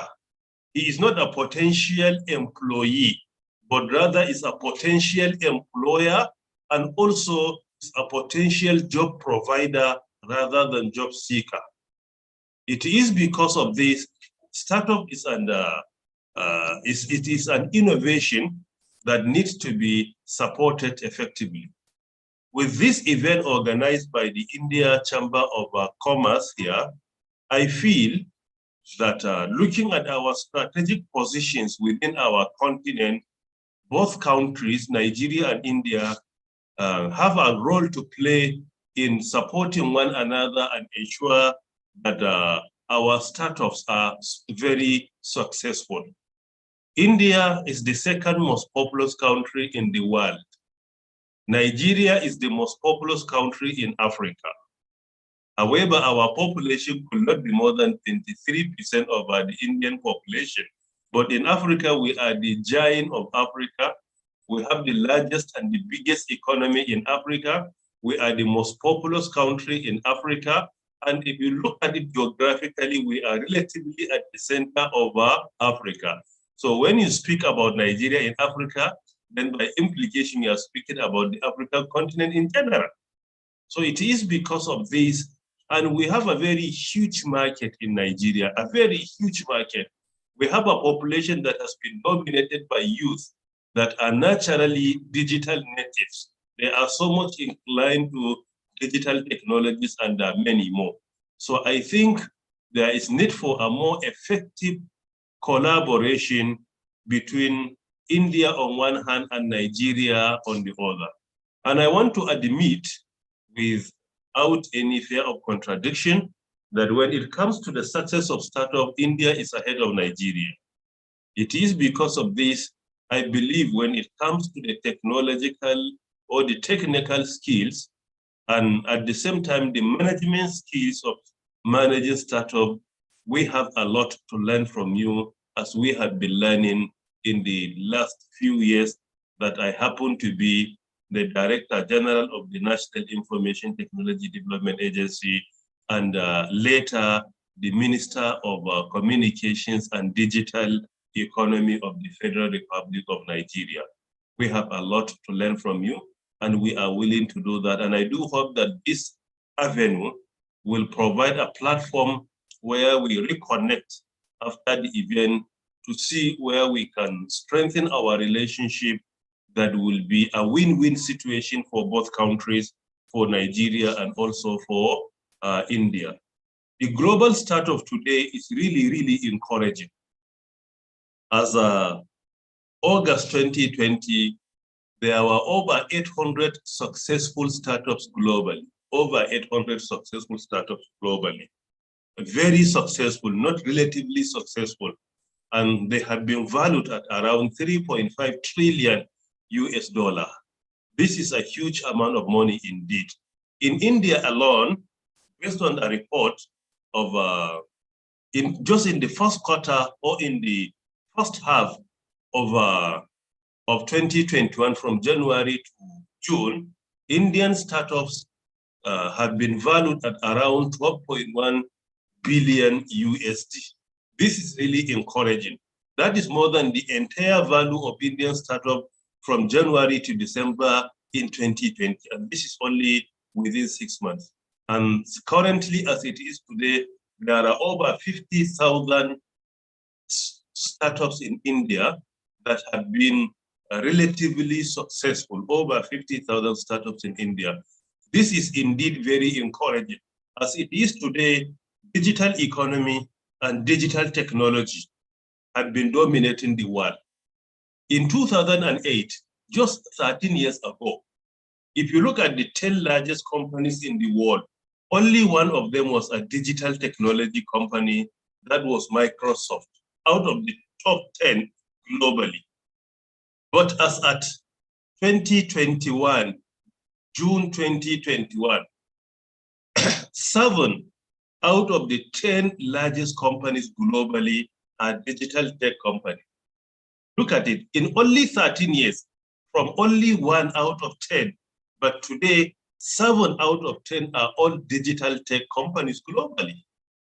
But in 2008, it was only Microsoft. But today, the top 10 dominated by digital tech companies. And this is also increasing by the day.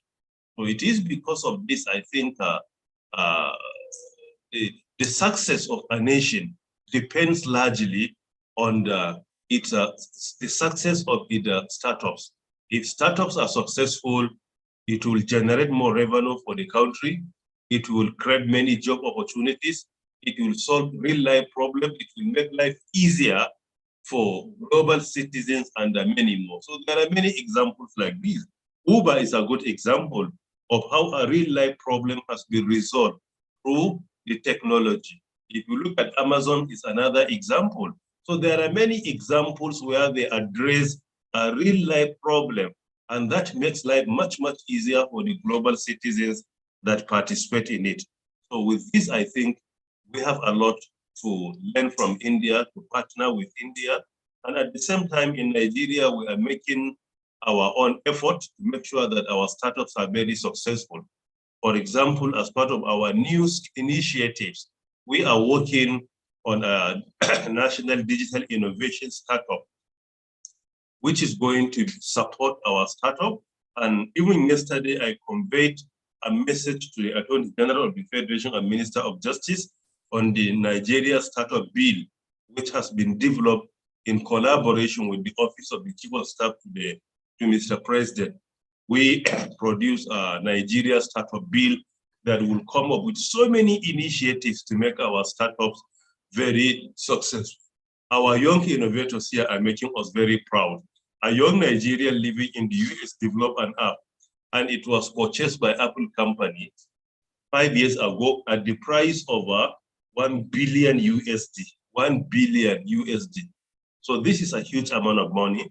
In 2019, I led a team of young Nigerians to United Arab Emirates to participate in Gulf Information Technology Exhibition. A young Nigerian developed an app which is called Chiniki GAD. Chiniki is a local word in Nigeria. Here is our local language. So it all shows about the business transaction. That startup won the first position in United Arab Emirates in 2019 by defeating other 750 contestants from more than 73 countries globally. We won the first position in the area of artificial intelligence. And this is what motivated me to establish the National Center for Artificial Intelligence and Robotics here in Abuja, which is the first of its kind in Africa, where we deploy modern technologies and gadgets in the area of artificial intelligence and robotics to support our young innovators in the country. In addition to an ongoing center we are building here in Abuja, the headquarters of Nigeria, that is a National Digital Innovation and Entrepreneurship Center. And also we have another ongoing project that is National ICT Park. All these projects are here in Abuja in order to ensure that we provide an avenue and also some facilities for our young innovators to come spend their time, to be mentored, to incubate their ideas and be very successful. As we discover that there are some key areas that are more successful when it comes to startup. For example, artificial intelligence, robotics, blockchain technology, big data analytics, and advanced manufacturing. These are the areas where the startups are more successful. So we focus more in the area of emerging technology to make sure that we identify the best startups, we mentor them, we provide seed funding for them, and at the same time, we give them all the necessary support. It may be difficult in the next few years to be like India. India has the third largest successful startup globally. You are the third in the world. But in Africa, so far, so good. The business, the capital ventures Nigeria has been attracting in India is more than any other country as it is today. So our position being the giant of Africa, to be fair, is being proven because we are dominating the Africa as it is today. We attract more funding than any other country. As it is today, our startups are among the two most successful in Africa, and at a certain time, we are the most successful. We will continue to strive to ensure that we are very successful, and I wish you all the best, and I do hope that this event is going to be the beginning of our discussion, not the end.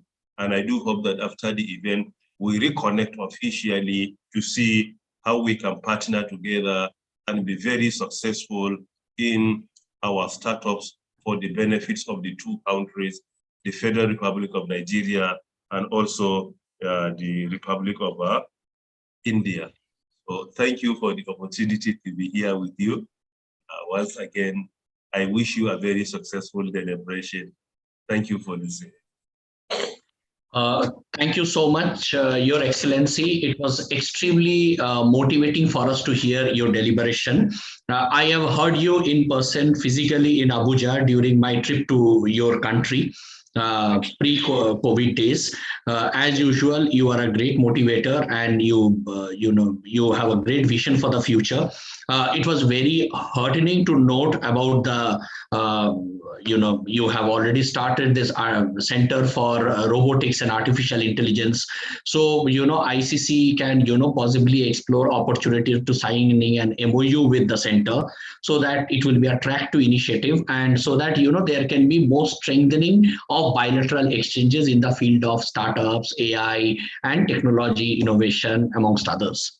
So I would like to this is something, it's a wish that I'm just trying to it's a submission, wish, whatever you say, in front of you. So now I would like to request my senior Dr. Rajiv Singh, Director General ICC, to give the vote of thanks for the session. Thank you. Honorable Minister, it's truly encouraging, and we are extremely happy to know about the initiatives which you have taken, and also the vision which you have. The small story which you mentioned about a young startup winning in front of 750 startups all over the world, 70 countries, that shows the potential Nigeria has. And I think I would also say Nigeria is, in my opinion, fortunate to have a minister like you who has a clear vision of developing the entire startup infrastructure and support the startups to scale up, to connect globally. We at ICC and we from India would remain committed to work with the startups, maybe facilitate a startup to startup connect between Nigeria and India. Also, we would be happy to handhold support Nigerian startups if they wish to access the Indian market, connect with the Indian companies as their prospective customers, or even look at accessing the Indian investors. So we at ICC remain committed. As you rightly mentioned, we have very proactive High Commissioner, Mr. Thakur there. So with his guidance and support, we will do our bit. With these words, on behalf of ICC, I would like to thank you once again, and we are also grateful to our Excellency Abhay Thakur for his kind presence and address. Thank you. Maybe allow me, Honorable Minister and DG, Yes, to quickly sum up, from my side, because it's a very important, I would say, momentous occasion that your minister, the Honorable Minister, is here. Let us look at, for example, if the MOU between the Startup Center and the ICC can be quickly worked out. We could, I would suggest we invite the Honorable Minister. He can travel to India and actually, have, the physical signing can happen at that time. Absolutely. With a few, companies from here, and then we can put it together. In fact, Honorable Minister, the advantage of virtual is certainly that, we have more than 1,000 companies in this startup week participating in India. So we could not have had those numbers had we done it in Nigeria. So it's a huge plus. I must apologize in case there was any miscommunication on our part, but I think it is all for the good. Because I think we've connected much closely and more directly with a very large number of companies and stakeholders, and we are able to work out a way forward for real engagement. Because we have had proposals from Indian Ministry of Skill Development and also one in charge of startups to take it forward. But today, with your presence and with ICC's presence, we know what are the next steps, and this is critical. So I think, thank the ICC for putting this together, and I thank once again most sincerely Honorable Minister for making it convenient, and it's very special gesture to come over and address us. Thank you. It is my pleasure on the signing of MOU. I think after the event, you have to draft the MOU for us to see. As he said, if the time permits, we will be able to travel to India to formally sign it, which I think is very important, so that we can see with our eyes what you have been doing. So please go ahead and draft the MOU and see how it will bring benefits to the two countries. Once again, thank you very much. I also appreciate the Director General of Indian Chamber of Commerce, Dr. Rajiv Singh. Thank you very much. Thank you. Thank you, Excellency, and we look forward to welcoming you in India. Thank you very much. I will be on my way, please. Hopefully. Thank you very much. Thank you very much. Thank you. So, ladies and gentlemen, we had a very enriching session. Now, I would like to, request, Mr. Tiwari, moderator for the deep tech session, to take the center stage and invite the fellow panelists and start we are a little late, start the session on deep tech. So Mr. Tiwari, it's all yours. Please take it forward. Thank you, Mr. Banerjee. I mean, very interesting conversations we're going on. I mean, the collaborations and the we are looking forward. What ICC is doing is a great job bridging the ecosystems. So without further delay, as we are already little late, I'll quickly introduce the panelist. Manu Shukla is the head of strategy from AWS. Mohan Ram, head of go-to-market APAC DigitalOcean. Ashwin Raghuraman, founding partner Bharat Innovation Fund. Shrikant Thakkar, lead drones center of excellence. Sridhar Sheshadri, founder and CEO of Spotflock, and Shubhradeep Guha, director media services at Google. Thank you so much, dear panelists, for joining. Just one thing, Mr. Tiwari, only Manu Shukla did not join. Remaining, everyone is here. Okay, no worries. Okay, so yeah, I mean, I already sent across the the discussion pointers, but quickly to start with each one of you, a quick line of thoughts, like what I mean. Why is automation so important right now, and how did you bring it into your day-to-day operations? And to start with, maybe Mr. Raghuraman can start to comment, and then we can slowly move to others. Yeah, thank you, Anubhav. Good to be here talking to all of y'all. I think to start off, we don't bring it into our operations. We are an early stage venture capital fund, but we support people who perhaps are taking it into other people's operations, right? That's broadly where we sit. If I were to think about automation today, and to be honest, I'm here, I just traveled from Bangalore to Pune to meet a company which is working out of Pune, a startup, building something around automation in warehousing. And so I think what is happening is that automation is becoming pervasive. I think it's going to address multiple sectors. I think it is a function of the fact that you now have data which is available, and the intersection of AI and automation has led to so many more new use cases in automation. I think to keep it brief, there are two sides of the coin. Either you're improving productivity and efficiency through automation, or you're trying to do something that you couldn't achieve earlier with humans using automation. And I do think paradigms in future, be it healthcare, be it industrial, many sectors are going to be driven fundamentally through automation itself, and this intersection of AI and automation. I'll stop here, and happy to elaborate as we go ahead. Yes, Sridhar, what's your take on that? Like, how do you see this coming, and why is it so important currently? Absolutely. So, thanks a lot first, for this invite.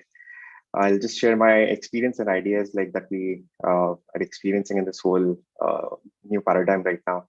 So I would say it's not like we are seeing this wave right now, but I've been experiencing this for a decade now. I started my journey in automation AI when I was an individual contributor with Facebook. It was still a startup pre-IPO days. That was first time I realized what it is for saving a full-time employee worth of resource when you automate things, and how it starts impacting. People talk about the flip side of people might lose jobs and all that, but as of now, I feel like there is so much more worth of a human is that we are not looking at. We probably think it's labor intensive and let's put it on people, which is a cheaper labor. Probably that's another mindset. But there are more intellectual things and high value input that humans can contribute towards as a society is what I believe. So be it 1769 when steam engines came in, where the whole paradigm shifted from people pulling the carts to steam engine taking people from a place to B place, or maybe we talk about 1886 where the whole motor vehicles got onto the road. I feel it's that time right now where it's just becoming a commodity. And as Ashwin really rightly said, the data is there now. I mean, that's the huge change. So if I talk about 10 years ago, it was these big companies, Yahoo, Google, Facebook, I mean, like that had that kind of infrastructure where they had big data and everything, all those pipelines scaling up. And the best thing is all these companies have done their beautiful contributions to a society by making a lot of projects open source. And now like startups like ours are really taking benefit out of all of that. But I feel like it's a very important thing where there is more valuable stuff humans can focus on rather than just doing monotonous job where after a stage, like it just gets frustrating for individuals. So I feel like automation is the need of our. Thank you. Mr. Guha, what's your opening comments on this? Yeah, I would start, Anubhav, from the fact that human potential is limitless. Yeah. So automation is the key with which we can unlock human potential. Contrary to the belief that things are all zero sum and so automation can only happen at the cost of employment, is the other way around. If automation can probably free up a lot more time and cycles and bandwidth of our people, and they are able to do something more creative, more innovative, that's probably significantly more gainful for humanity in general, and hopefully for the environment and the planet as well. So it's a question of how we can how we look at the role of technology and humanity, and I think that's where it goes in. At the end of the day, I would like to believe that as human beings, we can take an idea from 0 to 1, and technology can then take it from 1 to many. You don't need human beings to can take it from 1 to many, but keep leveraging the human potential and the human brain power for coming up with more ideas, which is the theme of the week as well. And the more ideas we come up with, there is enough problems to solve. We haven't solved, we seem to be adding more problems than we're solving. So there's clearly a big opportunity for automation to probably create more bandwidth for all of us, so we can truly get to solving those problems and maybe create fewer ones as well. Yeah, thank you so much, Shrikant. Your take on this? Shrikant, I guess you missed unmuting yourself. Yeah, sorry. Thanks for bringing that up. Yeah, so this should also get automated, right? I would think so. I've been thinking about it because I've done this multiple times. So see, the way I look at it, besides the very fact that we are scaling up at such a rapid pace, so automation per se is imperative if we were to meet those scales. That is one way to look at it, as Shubhdeep Guha and Sridhar put it. The other way to say it is that our expectations are changing. We are expecting a lot of frictionless way of working, which is we want everything to be in a one-stop shop. Of course, it could be a digital shop, but still a one-stop shop. Like, for example, we are looking at our OTPs coming from our banks being read by Uber or Amazon straight away from the SMSs. We don't want to kind of put it in and all those things. Now, once those experiences are changing, or once those expectations are changing, automation is the only way. I mean, if we can't really be expecting any other way to do things if we want a frictionless world to be in front of us. So, which is why I think automation is an imperative in the current context that we are. Thank you so much, Shrikant. So now that brings me to the next point, which is basically, I mean, now that most of them have already accepted and few are starting with automation as their core operation, this thing. So is there any playbook, because this session is mostly viewed by startups and few startups who are transforming themselves and few small enterprises also. So is there any playbook to navigate this intelligent automation successfully? And if it is so, how does it look like? I would like to start with Mr. Guha. Sure. I think playbook is probably an ambitious word, Anubhav. I would say let's start with, let me call it a framework. And there are, I think, a couple of key transitions that we have seen in the last, frankly, a decade or a little bit longer than that. The more familiar way of automation is that something exists in the manual world or in the manual paradigm, and then you're seeking to automate it, wherein you're basically saying there's an existing process, let me take it and can I probably automate it, and consequently the focus is on savings. Now it could be savings of effort, cost, time, whatever. But the assumption is that the blueprint exists out there. The ability that we now have with things like machine learning, for example, is that you are no longer entirely dependent on having a very, very predictable process, because in the past that was the whole issue. Unless you had a very predictable process, your automation really didn't work. And so that meant that you could only apply it to some really specific kind of things where the human inputs themselves were very, very predictable. But what machine learning, for example, and machine learning is only one of those examples. There are so many other deep tech opportunities which we have out there.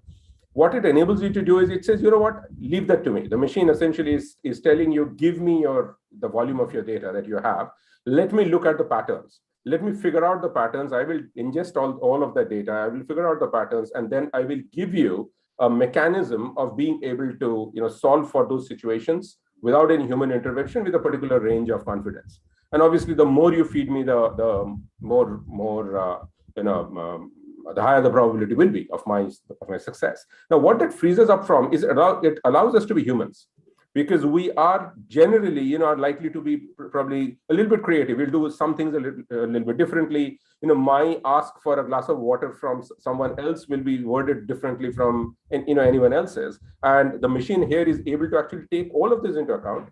That then gives us a tremendous possibility, because across the 7 billion human beings we speak multiple different languages. We use language very differently, written as well as oral. So it allows you to surpass all of those challenges and be able to crystallize a whole bunch of very complex or seemingly complex work into a more automatable situation. Now, that's a huge quantum leap. Now, what I would say startups and technology companies of today would want to do, and I know many of you are already doing that, is specifically don't bind yourself to what has already been laid out in the human world. You are able to already apply things like ML and AI and everything to be able to make things significantly more predictive and significantly more preemptive. So by all means, focus on that. I think we are increasingly getting to a state also, and it would be great to hear panelists' points of view on this one, wherein you are increasingly able to get into completely predictive territory, where the machines are able to tell you what may be the next opportunity based on the patterns that they have already picked up. And that would be good to pick on, rather than you and I as human beings trying to process it and look at Excel sheets and try to then figure out and say, okay, what is the next big opportunity for automation? Because the problem with automation is the best business case of automation actually has not been made. And the reason it has not been made is because if it were made, you would have automated it already. And once you automate it, the business case ceases. So it's extremely difficult to justify the business case of a very successful case of automation. So that's the paradox we live in. And I guess this is exactly where startups should come in. And this is where you have a massive edge over large established enterprises who probably still have the baggage of the past to deal with and data of the past to deal with. And whereas startups probably are able to take a completely fresh look, leverage that very data and come up with a completely different way, faster, better, a cleaner way of being able to operate that and work on that. And I think that's where those are the two frameworks which I would suggest are probably the most relevant at this point in time as we continue to build. The older one is still true, but I would also say the older one, frankly, to be fair to the industry, they have also more or less, capitalized on to a large extent. There are probably still a few pockets left, but these are the newer, two frameworks which I would want to offer. Thank you so much, Ashwin. From an investor's point of view, how do you see this whole, so many companies coming in? What exactly you see is your core to understand their automation and then basically understanding whether it's worth a company to pursue or not? Yeah, I think, Anubhav, and this goes even beyond automation to any startup, but also very relevant here, is that when you pick a problem to solve, right, and assuming you have the ability, or let's say the technology smarts to be able to solve very different problems, pick a complex problem where your delta by automating is significant. Because as a startup with something which is incremental as a solution, you're not going to get too far. You're going to be fighting against very large companies. So find extremely complex problems and try and solve the more complex problems, right? I think that's one part of what you should be thinking about as a startup.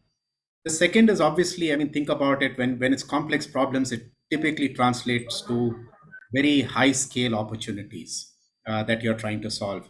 And that is, again, when you're thinking as a startup, you got to be thinking big, not trying to solve something a little bit smaller. I think the one caution I want to make perhaps is that, when you're thinking about automation, very often you're also perhaps starting off by replacing someone or selling to someone who feels threatened that they may get replaced, right? And I'll give you an example. I mean, there are quite a few companies who are now saying, hey, we'll use this AI system to automate the reading of radiology images to be able to diagnose, multiple disease conditions and so on. And then there are radiologists who may feel a little bit threatened that what is going to happen or what is going to be their future. And perhaps it's a misplaced feeling. But I think the important part, therefore, as a startup is to make sure you're working with those people who are making those decisions in perhaps convincing them or articulating to them that you are an assist, not necessarily a replacement, but an assist. And so terminologies like radiology assist, doctor assist in healthcare, and I guess as you take it across to other sectors like industrial, the ability to be an assist and communicate that will help you will help the adoption curve. Because today it is still fairly early days in the adoption cycle. And you've got to make sure as you're developing markets that you have the customer who's ready to, or who's not resisting, but is ready to adopt what you're doing. So how you sell your solution and how you create it, or rather how you create that market in a sense, is as important as the technology piece of it. That brings me to my follow-on question, where how do all of you, I mean, anyone can start chipping in on that. How do you see the acceptance level between acceptance or leveraging or basically the usage of IA by large players versus small enterprise? Because we have an investor here on the panel, a corporate, startup. So how do you see the change in acceptance, and what difference you see in the acceptance level? Sanva, I would like to take that because we do have gone through this journey since 2017. We started up our AI startup, and we were pretty much like into what mostly was being sold to the US market. And I felt like India was still picking up on some of these things. So when I say India, I'm talking about like a lot of state governments where we offer our AI platform, and we are trying to solve like some complex problems for them at this stage. I see the open-mindedness has now arrived. The education has already happened in these 3 years. So 17 to 21, like if I precisely say 4 years, there's a lot of openness, both from the budget perspective, the realization that post-COVID, a lot of things have changed as well. Like specifically 21, I clearly see that 22 has given us a more push and openness, even with the folks who were a little averse and had a mindset of that there would be people who would lose jobs. So maybe, is there really a requirement for automation around it? Is that really a problem that we want to solve? I mean, those were the questions that we would face earlier. Now I see when we go for a simple bid for any government project, I mean, that's the ideal template I can actually compare it to, because we see smaller companies, bigger companies bidding for those, and the mindset has changed. I mean, like, people have learned so much more. The talent has actually moved across because of COVID. A lot of openness has been achieved. And then on the other side, when I talk to like some private firms and we go and sell this whole solution to them, I feel like now they're realizing this is this pinch. So they just look for models where the pricing is justified, that's all, but they need it too. So, I mean, a lot of learning from platforms like Google, I would say, or maybe like other B2C or B2B platform that like gives you flexibility of going for smaller as well as larger enterprise kind of models, have evolved like in our own journey. I mean, like where we would just like keep it certain license-based thing to now we are a little flexible because we know there are other players who we can work with, though we ourselves fall into a startup category. But again, like as we have evolved, we know how the grind could be and we should support. So the openness so market is having that acceptance. There is openness. I believe other companies are also evolving in terms of creating a model for people to get successful in this adoption. Thank you. Anyone else wants to chip in? I guess he has covered broadly the things, but anyone else has any points on this? I can suggest maybe again, since I'm talking frameworks. Yeah. And you introduce the enterprise and startups. I think in a little bit ago, a little time ago, probably one would have said large enterprises are probably finding themselves at an interesting crossroads. They probably have a ton of data, but they probably are unable to figure out what to automate and where to start. And startups probably had the opposite problem, where they had all the ideas, but they probably did not have access to the data on the basis of which they could probably start something.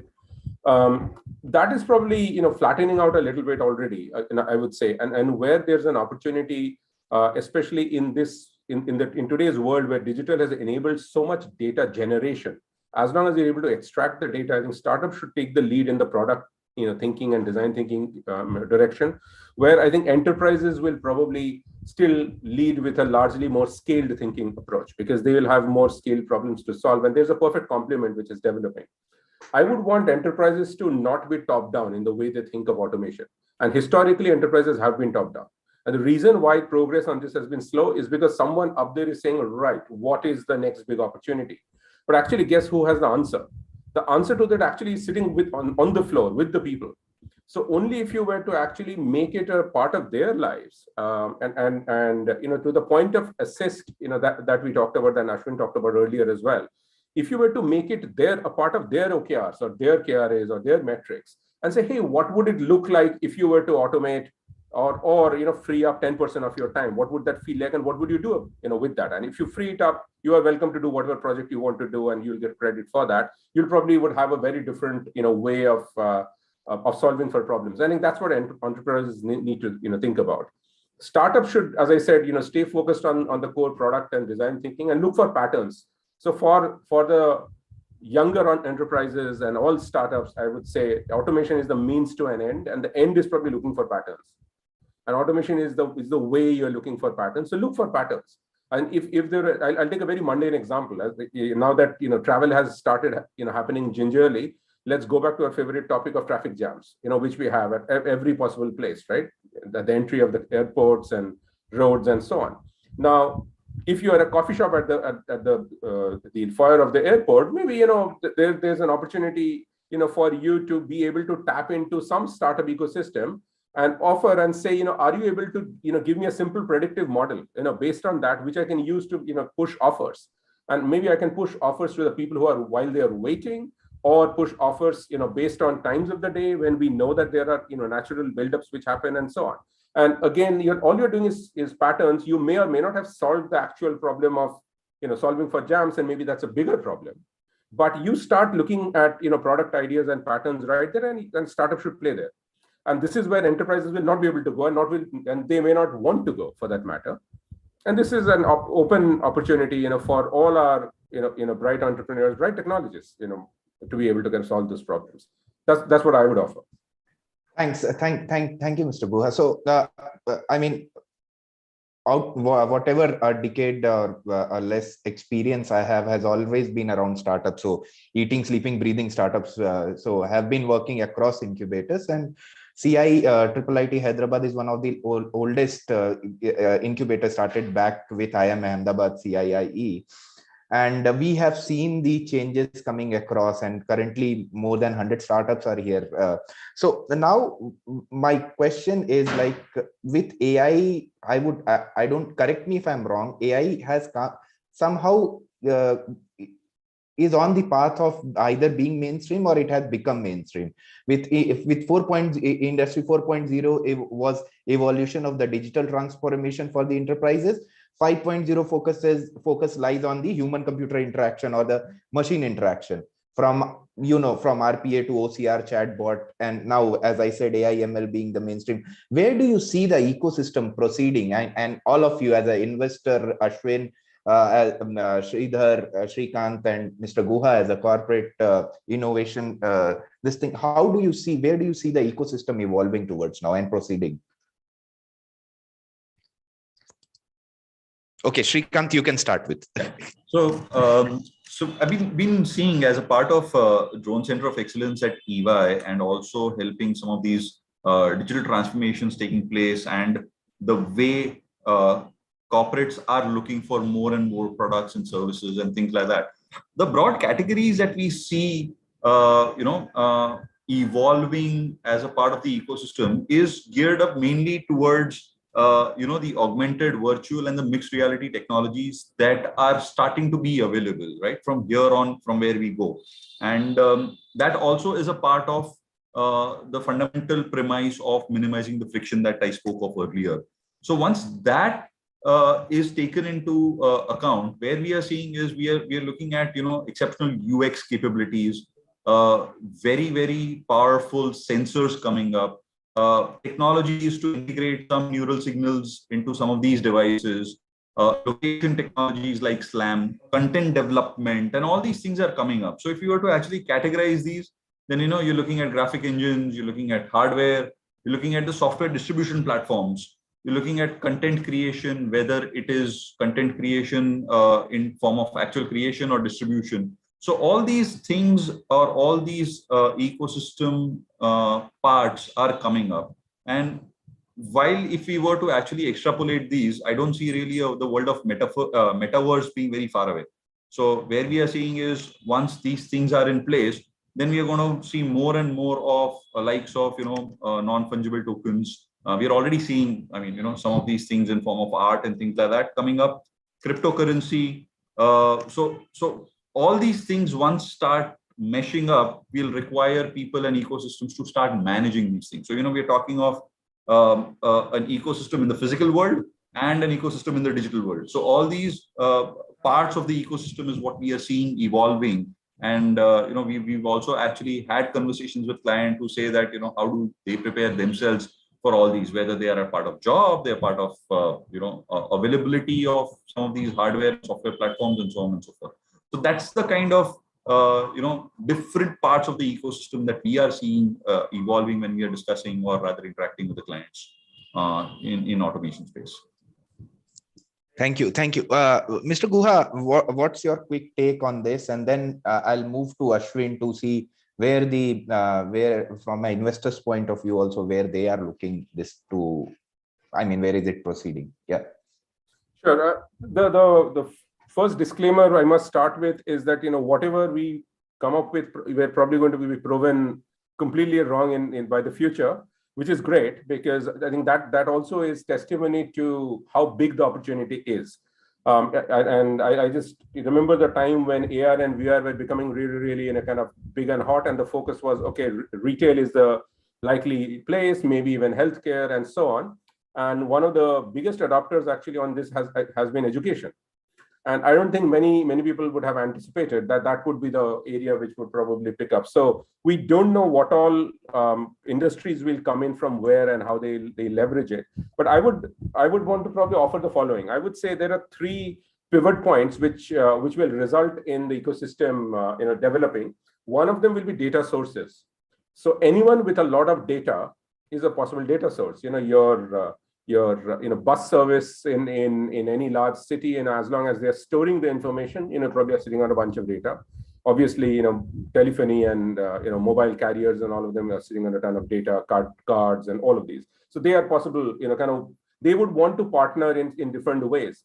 I mentioned education. So today, for example, an NCERT would want to get into the conversation there, or a Kendriya Vidyalaya would want to get in, and because they are talking about large data sources and large amount of information that they are probably sitting on. So that's probably an interesting entry point, which we typically wouldn't have thought of, as a possible entrant into an ecosystem. We would have thought of it largely from a corporate perspective and said, well, industry X and industry Y, and maybe player X and player Y. But there's complete melding of industry boundaries that's happening. The other is obviously computing power, and computing power is where all our however many thousand startups this week, I think you are in the cutting edge of it. So computing power will ensure that you have a seat at the table in this big, large developing ecosystem. It's a big responsibility, and it's also a big threat, because any other person with similar or better computing power can enter, and that computing power can also come from a machine, and it will often increasingly come from a machine. So how do we think of people getting in? So frankly, someone who would come in with computing power and disrupt an entire space. and just like Uber did back in the day, right? It was a cab hailing world after all. Or the third one would be user bases. So anyone who with a large group of users who could potentially come in. So your patients are a major player in patient registry or any healthcare solution that you're thinking of, without probably being very active players in that ecosystem. They are a major player, and their behavior, through their behavior, the user behavior, they are able to kind of modify as to which way the ecosystem goes and how it behaves. I think that then calls for blurring of boundaries in what we understood historically as industries, and which is why I have been very hesitant in the last few years now in referring to anything as an industry solution, because those boundaries have long started kind of disappearing, and what seemingly was a retail solution seems to be a perfectly good solve in the pharma business now, and in active research and so on. And so that's the opportunity. That's a big opportunity. The threat, if you want to call it, is that it probably forces you to be so nimble and so open-minded in taking on newer areas or newer opportunities which would come in terms of information. I think that's probably the threat, as in, can we keep up? If I am a startup, I'm probably worried, can I keep up with it? But the opportunity is that I could actually go in any direction. I genuinely have no constraint. Thank you. Ashwin, your take on this? Yeah, I do think AI automation is becoming all pervasive, right? I think what happened with IT starting in the 80s through the 90s, early 2000s is going to happen with AI and automation, and anybody who is going to who sort of neglects it is going to get left behind. We ourselves have already invested in many AI startups, but I think we've just scratched the surface. I keep saying there are so many more areas that you can find AI startups that are building core products around AI. It's not just about adopting AI as a tangential operational efficiency technology, but actually building core offerings based on AI. And we see that that's just gone. I mean, there's so much room or headroom left to be able to do that. Having said that, I think the important piece, and I see as things sort of evolve, is also that solutions that come up will have to be more and more intuitive. They have to fit in with existing workflows, which is to say that changing people's behaviors is hard.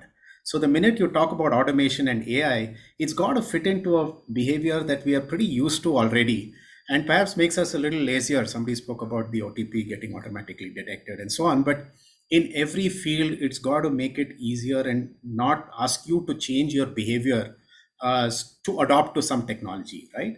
And as a result, I see new modalities. For example, we are very, very bullish on voice as an interface because it is so intuitive to be saying something rather than necessarily be typing something or keep pressing a few buttons. And so I think a lot of things are going to get voice enabled. The whole interface between your computer and human is going to change. I do think so. And we're already seeing signs of brain-computer interface and startups that are working on that whole aspect. We have a company in our portfolio that does brainwave mapping to understand customers' emotional responses to any digital property. So how far is it from being able to understand that to actually being able to control objects? And there's a lot of activity in that space. So I do think the trend is really going to be on automation, that it will become more and more intuitive. It will become pervasive. You will almost not even see it. It will be running in the background. And those are the solutions that will do well and scale when they really become a part of your life. And I do think that startup entrepreneurs are now approaching problems with that in mind in the way that they're dealing with things. The second piece, as a fund and as an investor that we're looking at, is we are seeing a whole lot of traditional industries which didn't touch technology except at a very ERP type of level, enterprise applications, oil and gas industry, for example, the construction industry. And they are not just adopting technology, they're also adopting significant amount of automation. And we do see a whole disruption in the way some of these traditional industries were operating earlier. And so any startup that is enabling that disruption has a massive scale opportunity as well. And we are tracking some of those too. Thanks. Shrikant, Sridhar, you have any point on this? Pretty much everything is absolutely covered. Yeah. So that brings me to one of, almost to the end of my question. So, this is something which we have been seeing across, and mostly so when we started supporting drone companies, the couple of years back, the whole issue was around till what level they can fly, which are the areas and all. And mostly, it's always a reaction when something has come up rather than being prepared for it. I'm talking from the government point of view, or from the regulations point of view, or compliance point of view. It's always a reactive this thing to a situation, or to a disruptive technology. I remember back in 2013-14, there was a startup which pitched about, I want to start bikers as a cab. This thing, they can share rides if they are going in the same place, and somehow the idea was thrown away. But today you see all the cab aggregators have bike solution also, where you can use it. So had it been back in 2013 or 14, where the policies were in place, that startup could have been something else today. Now coming to that particular point on the compliance and the control.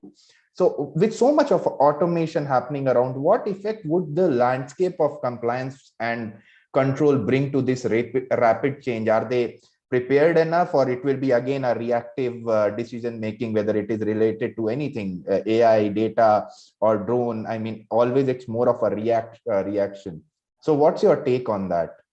I would like Shrikant to start. Well, actually, we've already been seeing that, with drones, for example. It has been not just reactive, quite delayed reactive as well. Not to say, of course, there were concerns, and we are in a very unique position, whether it is geography, geopolitical situation, and all. So no doubt about it. Not to criticize, but yeah, governments. Most of the places have been reactive to a bunch of these technological advances, whether it is navigational technologies, space technologies, automation technologies, so on and so forth. So to be honest, and to be straying it upfront, I'm not expecting that to be very different in case of automation technologies also. It is likely to be reactive. But at the same time, I would also believe it is the responsibility of the industry to also proactively engage themselves with the bureaucracy or with the government to be able to set the right kind of regulatory frameworks as well, because it would be actually unfair to completely expect it of governments to be doing everything proactively. They have responsibilities towards governance, towards well-being, towards welfare, and so on and so forth. So frameworks are, by the very nature, I would believe they are likely to be reactive.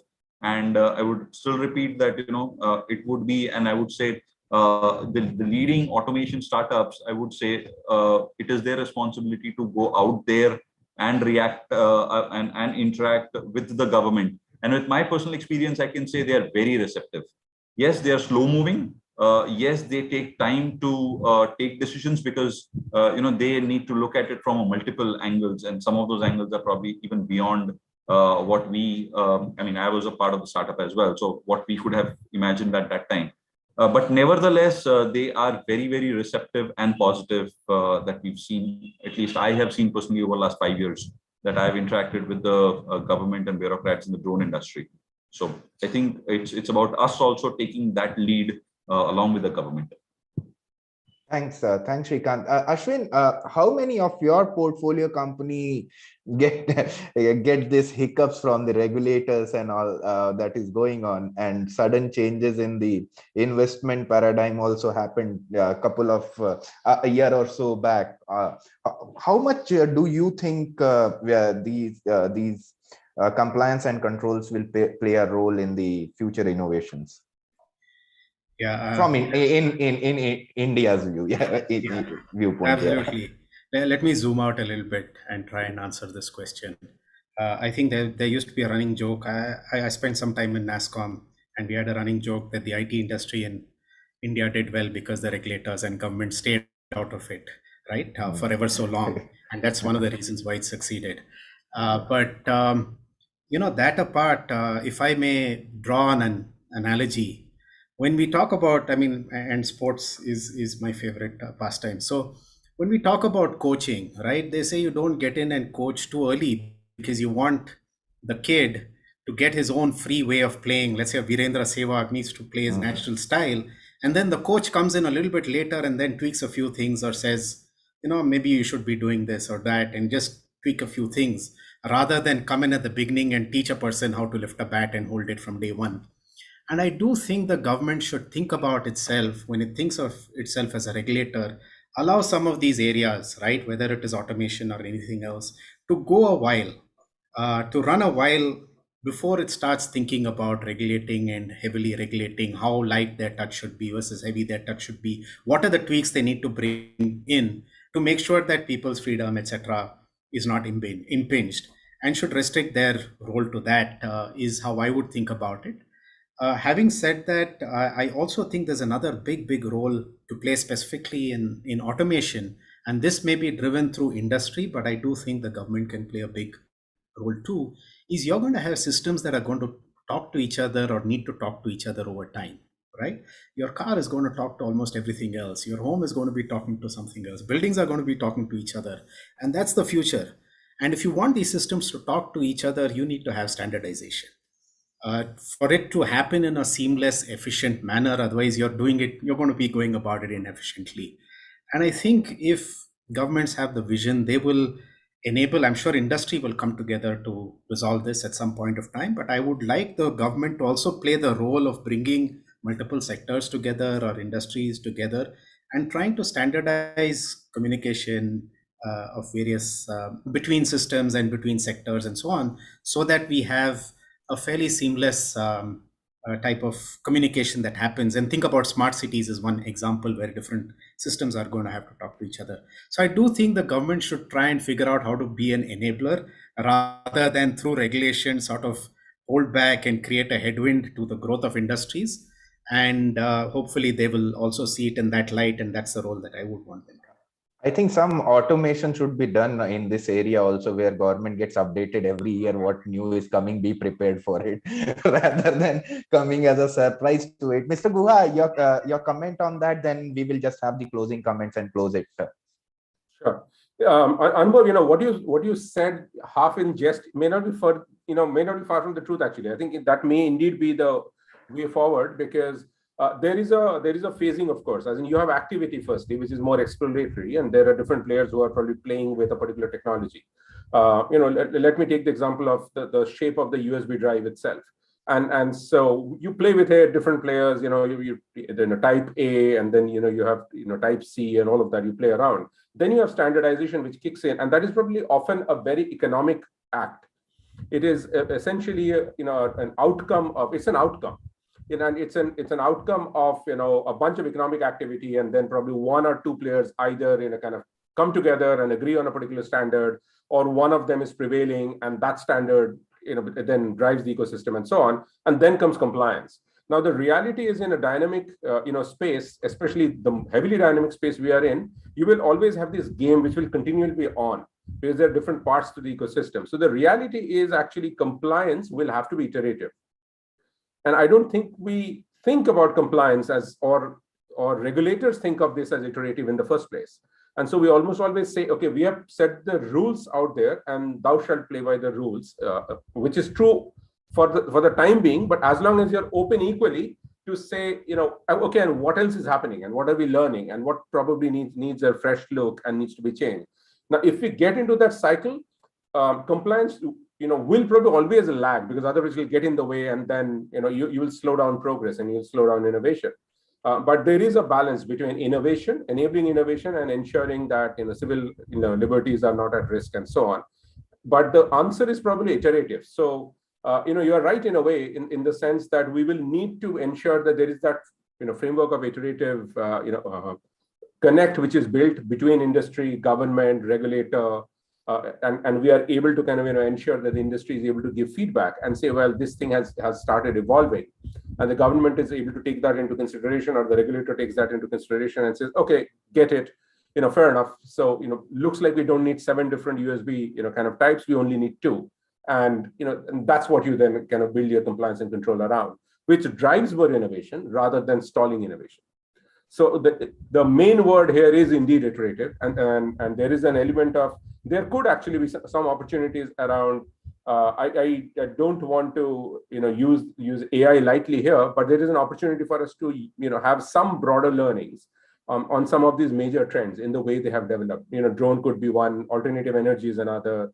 I talked about AR, VR. Those are all trends which have developed. So it would be great for us to learn as to what are the compliance lessons we have learned and how do we apply in any new technology that starts coming in. Back to you, Anubhav. Thank you. I'll take a cue from there, and then the last question and your closing comments, you can punch it in one. Starting from Sridhar, with the advent of automation, what effect do you see it will have on employment? And any closing comment that you have? These two are two separate things. So go ahead. Absolutely, sure. So, I mean, I've been part of multiple panel discussions, and this will never be off. Like, it'll always be asked, like, be it AI, be it like automation. I feel like there will be more job opportunities created, and I feel the way the millennials think, this is a very good transformation right now. I mean, they don't want to do. I mean, that's my personal take from the experience of hiring for big corporates to now for the startup. There is a mindset shift basically that I see with these guys. They don't want to do monotonous jobs. They get very bored. They want to move very quickly to something which is innovative, creative. So I think there will be more jobs created for people for creative kind of stuff, and then things related to policy making, because I believe there is the sense of empathy and ethic that will be needed while you write policies. I mean, like, as Subhadeep said, like, it's iterative, but again, like, you take one framework of, say, ethics, and then you start building something for IA or AI or maybe anything like cryptos, anything coming in right now in play. Governments are open, definitely they're working, but right now at this stage for jobs, there is opportunity. I mean, there are people, they can think about anything which needs more creative thinking, which needs to think from empathy perspective, which is not like something which can be driven by rule books. So those jobs are for sure there. And I feel the way a generation before this has perceived jobs and taken like their career, the things have changed right now. And I think with this shift, the industry is also shifting. So I think things should fall in place. It's not going to be that terrible, like as people perceive with the change happening. Thank you, Sridhar. Ashwin, your, I mean, that answer to that question and your closing comments. I'll just close, perhaps, if you can repeat the question, that'll help.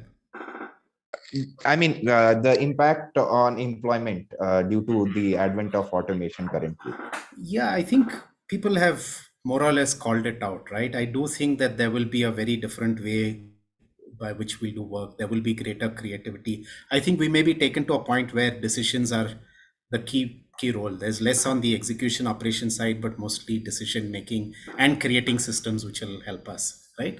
I remember a time when maybe this was about four years back, and we were setting up the thesis for the fund that I'm running now, and I was presenting this to a few professors from a very well-known university in India.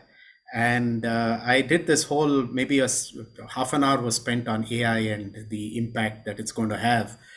And at the end of it, one of the professors turned back and says, "Hey, what do you think people are going to do then, right? I mean, are we going to all just be sitting around doing yoga?" And so that was what came about. And there's this view that maybe everything's going to become like a social state, welfare state, where everybody's sitting back.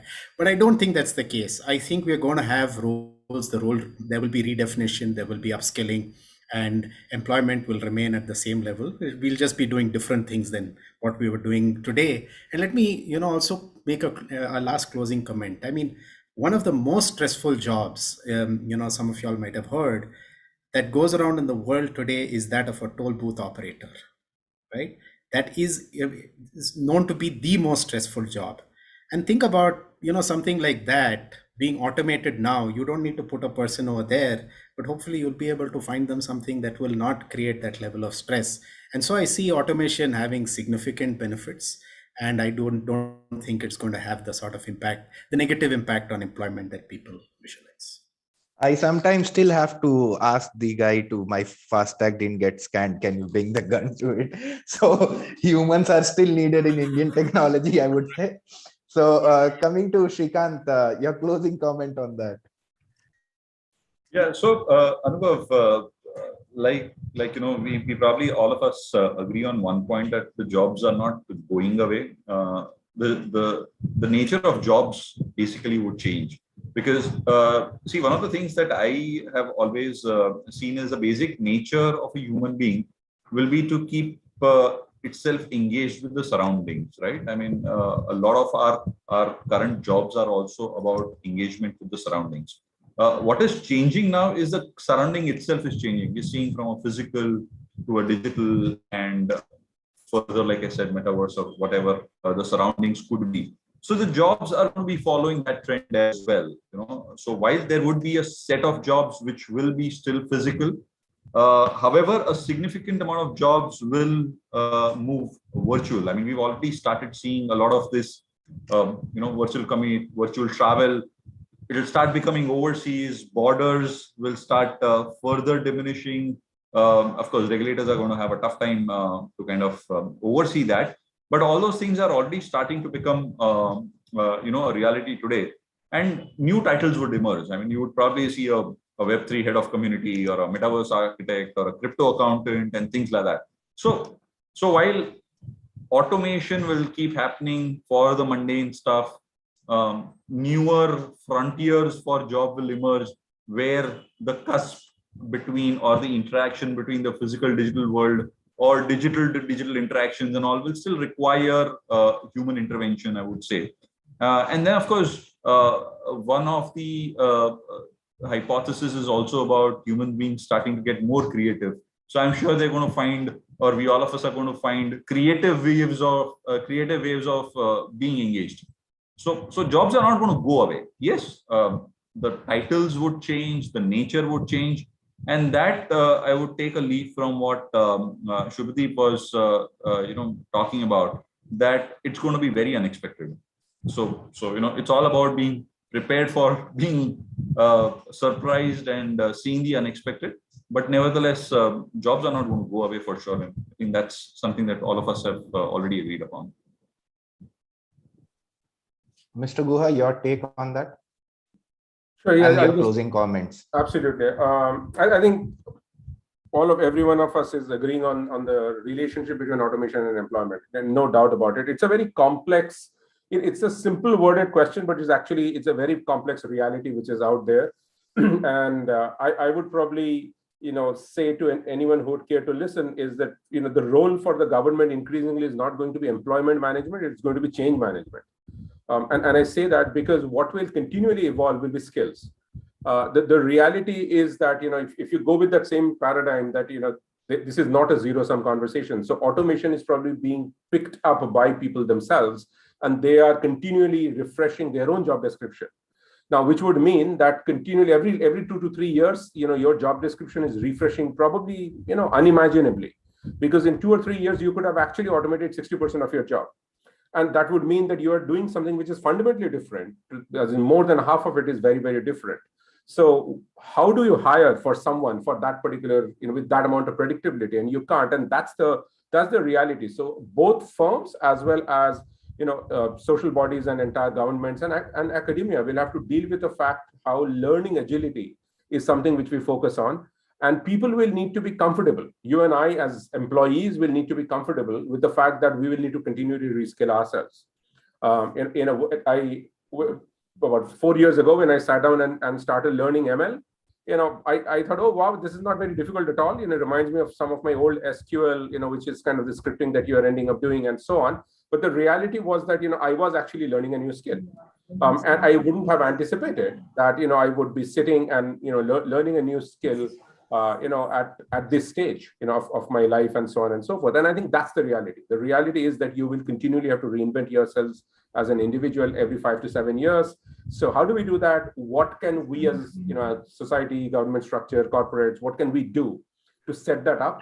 So are you talking about, 10+2 and graduation and post-graduation, or are you talking refresher courses continually?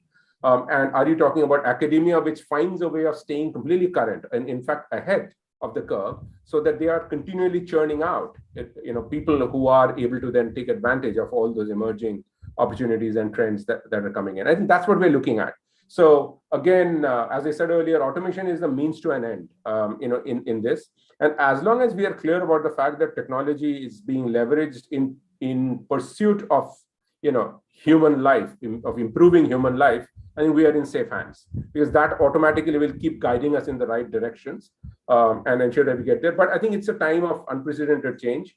Or we talk about unprecedented change now. I think we probably have not even been able to fathom as to what we are walking into, and what all of us probably will see in the next 15 to 20 years. As an after all, look at it this way: our parents, probably on an average held a 1 or 1.5 jobs through their entire life, and they would have generally retired by the age of 60.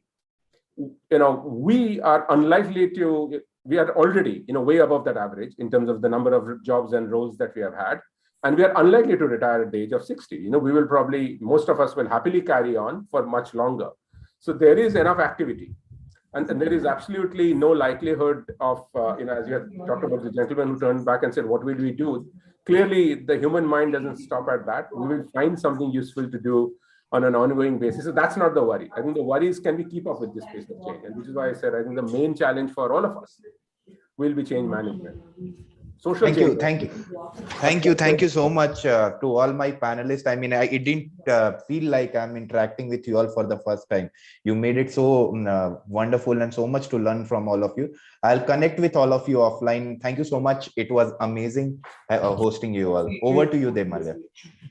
Thank you so much, Anubhav. It was an extremely engaging discussion. And it's a little sad to see that you had to stop, but the schedule got little derailed because the minister was a little late, etc. But very, very engrossing and very, very engagement full discussions. So now I would like to request Shubhradeep to start his masterclass, and once it's done, we have a session with Government of Karnataka. Thank you, Anubhav. Thank you all the panelists. Thank you. Thank you. Thank you, Srikanth.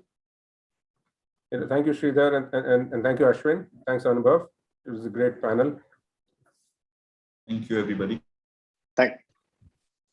Thanks, everyone. Okay, Demarya, are you able to share the slides, or should I try and share my screen? Ratish, if you can give the screen share rights to Mr. Guha. Mr. Guha has the screen share rights. I have the screen share rights, is it? Okay. Yeah. If you want, then I can share the screen from my end. Let me try and see.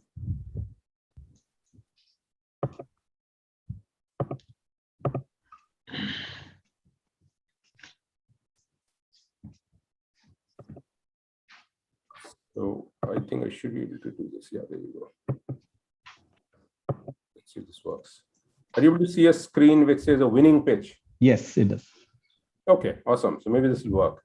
Yeah. So I'm conscious of the fact that we are running a little bit late, so I'll try and speed this up, and let's have a conversation instead if we can as we go along.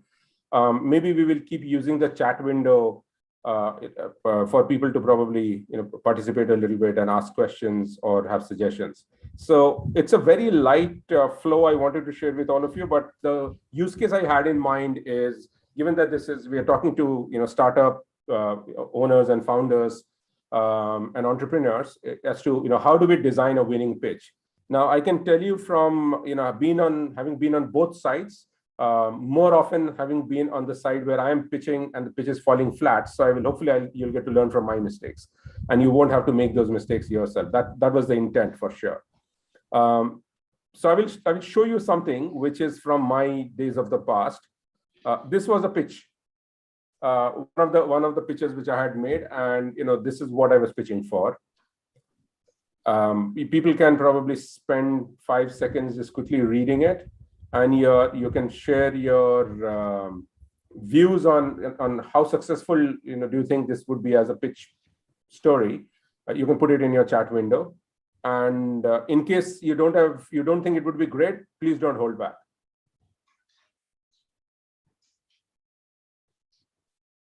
All right. So while you process this, I'll leave you with a couple of questions on this particular slide. So, do you have any idea what I'm pitching? And that is probably where I would start my point, and say that we often assume that by being very comprehensive and by being very thorough, our pitch will be really good. But thoroughness of your pitch deck and the business plan may actually not explain why your idea is a great idea. And I want to start from that very premise in saying, let's think about, as you're preparing for a pitch or as you're preparing for a pitch, presentation, what you're likely to have done is stayed up the previous night, and not had any hour of sleep or thereabouts, because you're writing the last few slides, or we are tightening your Excel, which has your financial plan, and you are kind of, trying to, rehearse your storyline and getting the numbers right and so on. And I have this provocative point of saying, I actually don't think that amount of effort that you put in order to make your pitch deck, crystal clear and your Excel sheet really comprehensive is necessarily going to lead to a very, very successful, pitch. What I think is likely to be important, and what you can actually, do in order to have your pitch, go well, is actually, very, very straightforward and very easy. And I have called it ease. So there's a little mnemonic which you can probably use to remember, and I've called it ease. And we will talk about 4 things. We'll talk about an elevator pitch. We'll talk about your audience. We'll talk about your story, and we'll talk about emotion. And that's what we will, try and get into very, very quickly in this particular context. Elevator pitch. So let me start with that. Firstly, why am I talking about an elevator pitch? Now, an elevator pitch is actually quite impractical, because it is quite unlikely that you will find yourself, literally in an elevator having to pitch your idea to someone, some investor or someone like that. But an elevator pitch is an excellent way for you to get really, really, really clear about what your proposition is. So it's more your own tool. It's more your own practice tool. And I have a simple framework for you. If you want to, maybe copy it down, you can, which is in the title, which is XYZ. Our firm or our startup achieved this, which is X, which is the impact, measured in Y, which is the metric of that impact. So you could say our firm achieved record turnover to the tune of whatever thousands of crores, which is your Y, by doing Z, which is your idea.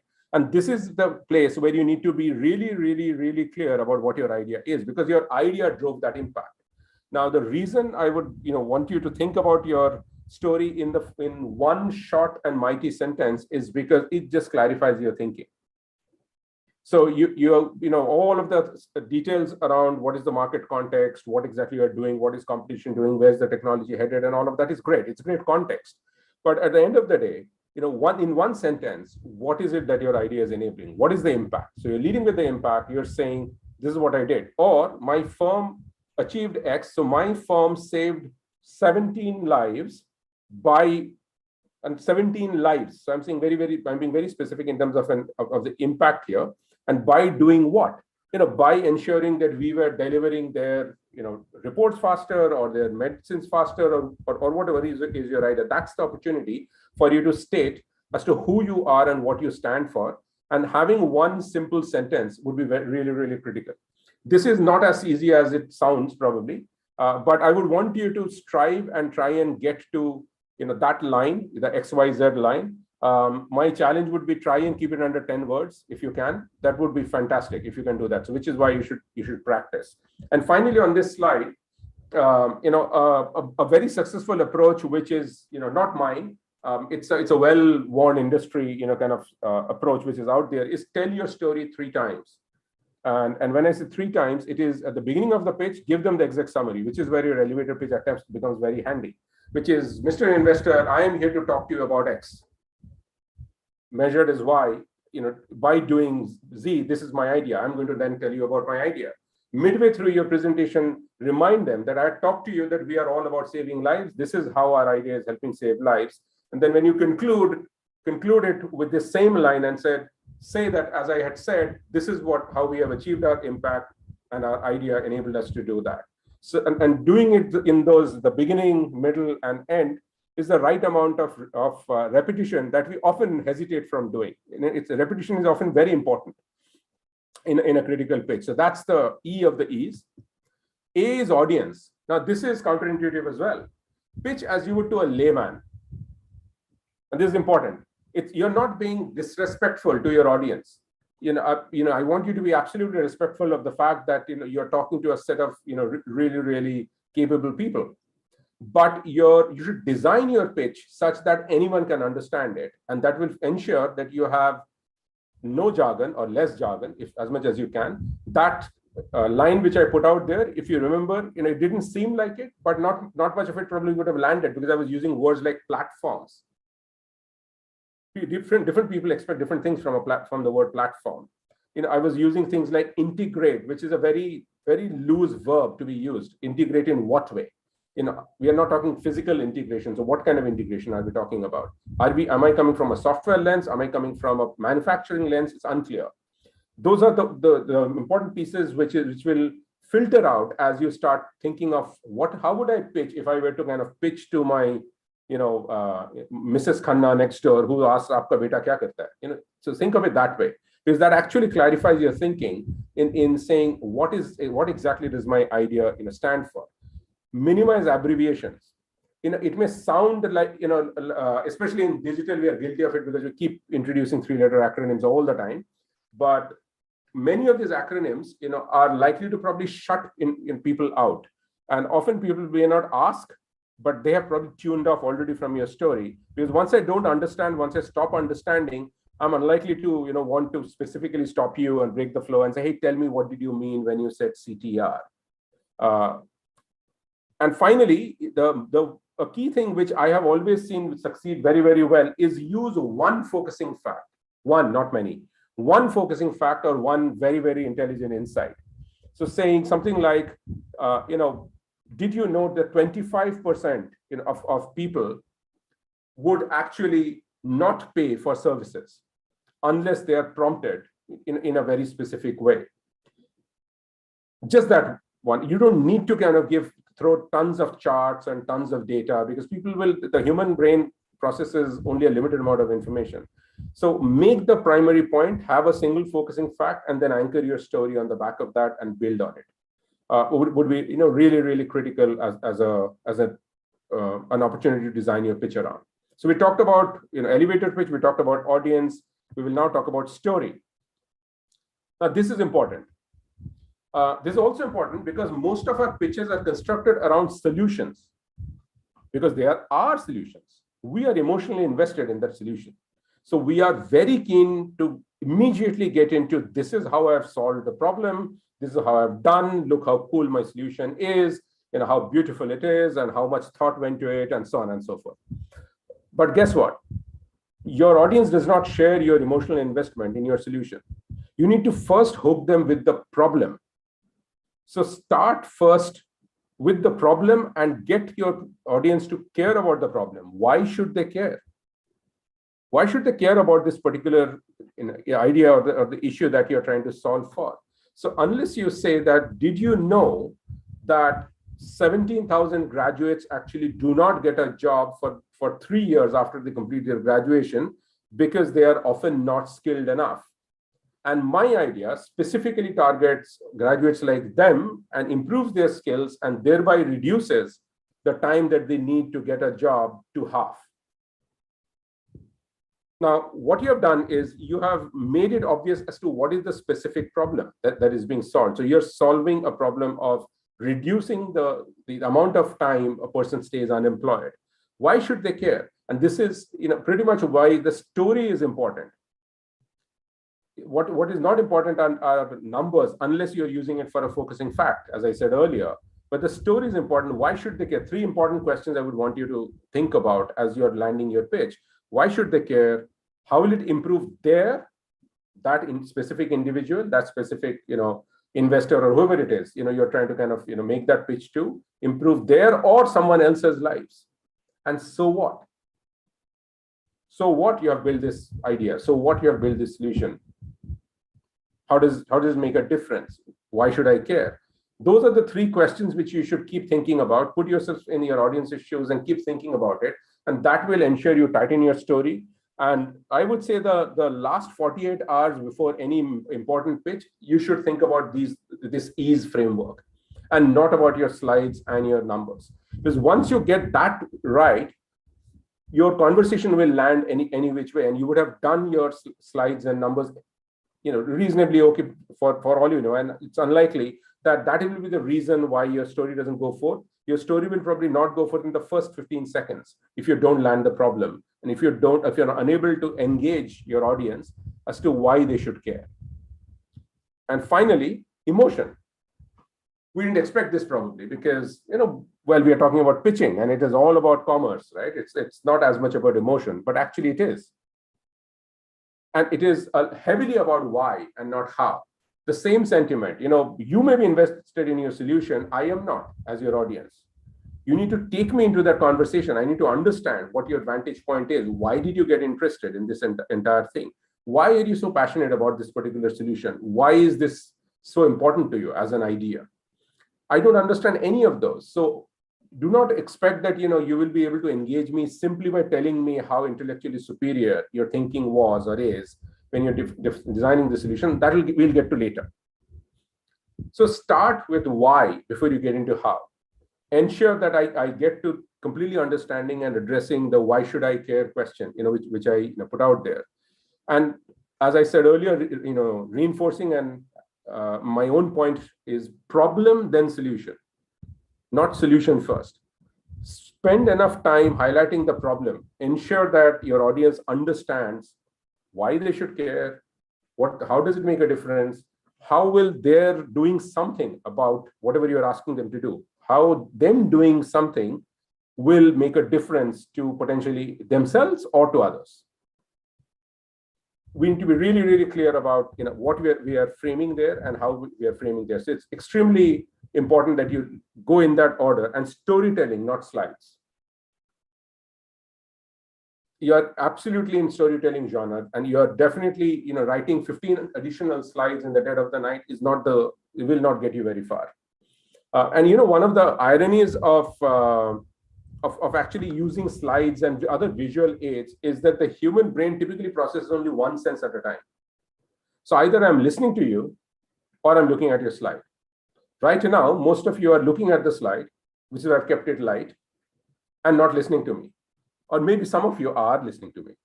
And if you are listening to me, then here's the summary. You can win your pitch with ease by doing these 4 simple things. Nail your elevator pitch. Forget about all slides and all decks and all Excel sheets and everything else. First, nail that one line. As I said, preferably less than 10 words. What am I achieving? Achieving X measured in Y units by doing my idea. Describe the idea. And the tighter it is, the clearer you are. And that is probably the most important one. And if you think this is difficult, try doing it on behalf of someone you admire. Try doing it for whoever you admire, an Uber or a Netflix or Amazon or whoever else out there. Audience, lead with a focusing fact, and do not assume that you're talking to an expert.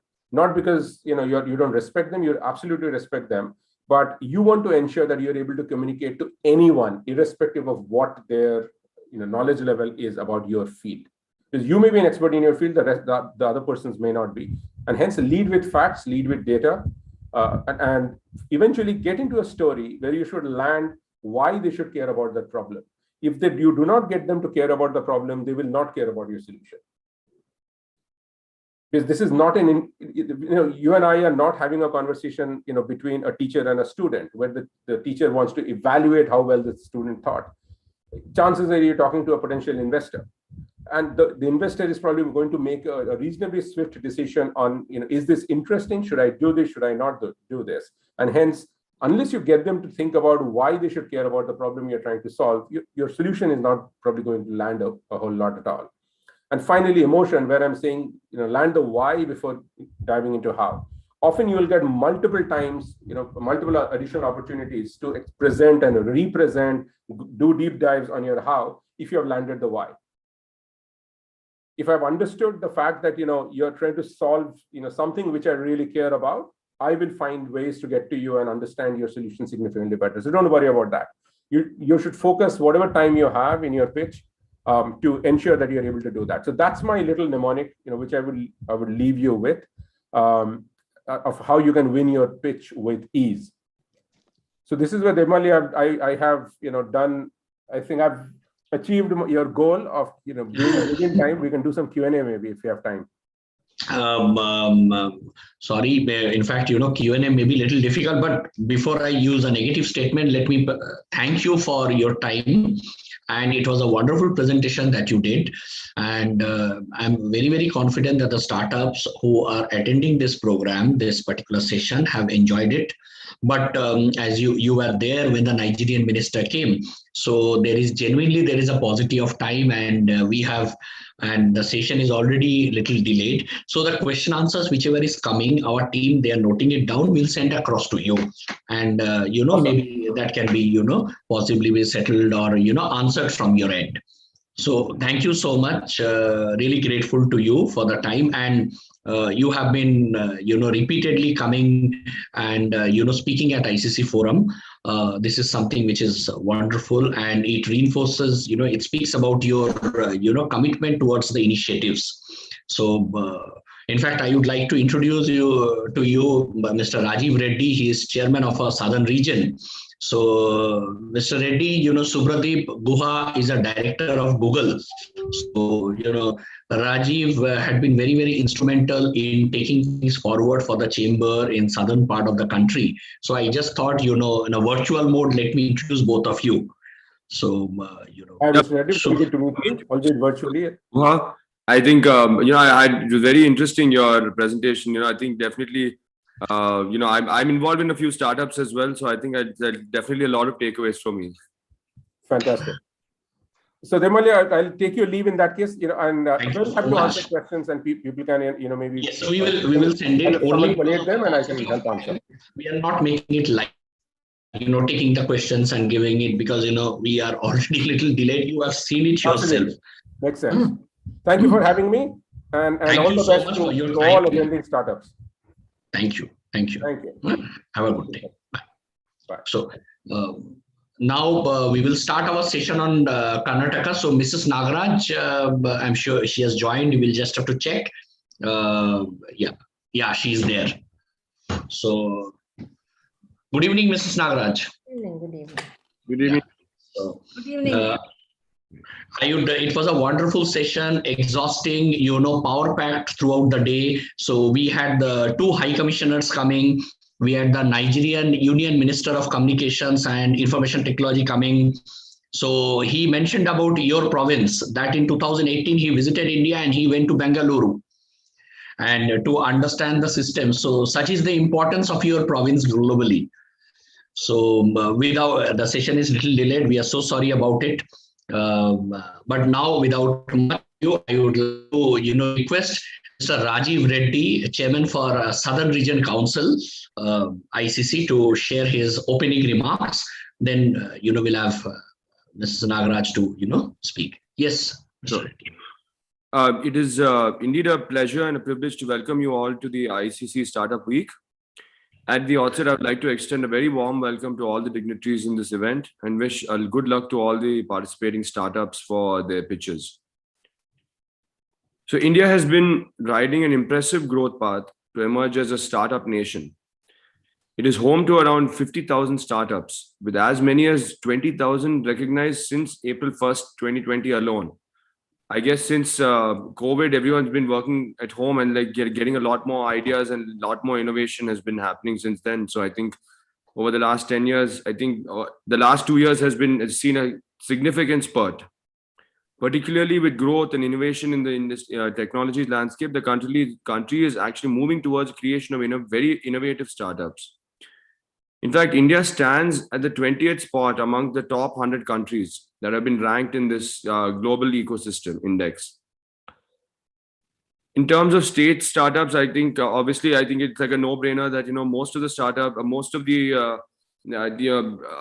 gravitate towards the IT city, which is Bangalore. So of course, Karnataka is a top performer.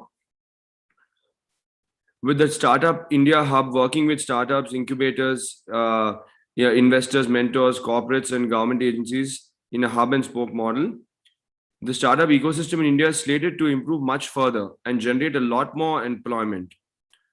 Alongside this, there is also Stand Up India to facilitate bank loans from these scheduled commercial banks to at least one scheduled caste or scheduled tribe and one woman per bank branch for setting up greenfield enterprises in trading and services or manufacturing sector. This is again various efforts being put into for women empowerment, and then this again is translated in the startup field as well. State governments are also playing a significant role, and Karnataka has one of the most conclusive environment in India with respect to startups across various sectors. And realizing its potential, the state has also geared up much ahead of others to set up many policies for these companies. And I believe startups across the nation nearly look up to the state and its initiatives. The state's startup policy was launched in 2015 and has set up several funds with a corpus of more than 300 crores to back various startups across sectors such as biotechnology, tourism, and animation. Additionally, Karnataka has provided funding to 489 startups with a committed amount of 116 crores. The government is now attracting entrepreneurs from across the country. This will explore the huge potential that our country's population has and boost employment.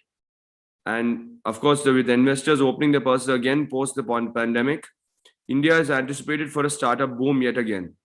And Karnataka, through its incessant efforts and policies, innovation, and immensely talented labor pool, are expected to occupy a lion's share in this.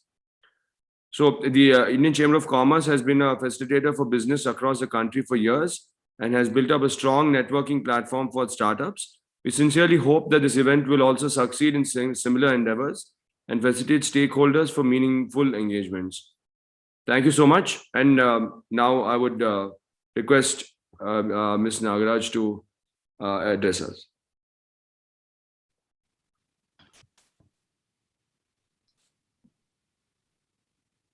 Thank you. This is a bane of virtual. Once again, namaskara to all of you all. Good evening to all the people who have virtually logged in to hear me this session. I think most of the preamble to Karnataka, why it is and what it is today, I think Mr. Rajiv Reddy is touched on. I would like to present in terms of why Karnataka is where it is, in terms of it's got a legacy, it's got various initiatives, various important policy decisions, and key steps that Karnataka took over the years, which has made Karnataka what it is. Kindly give me a minute for me to just share my presentation.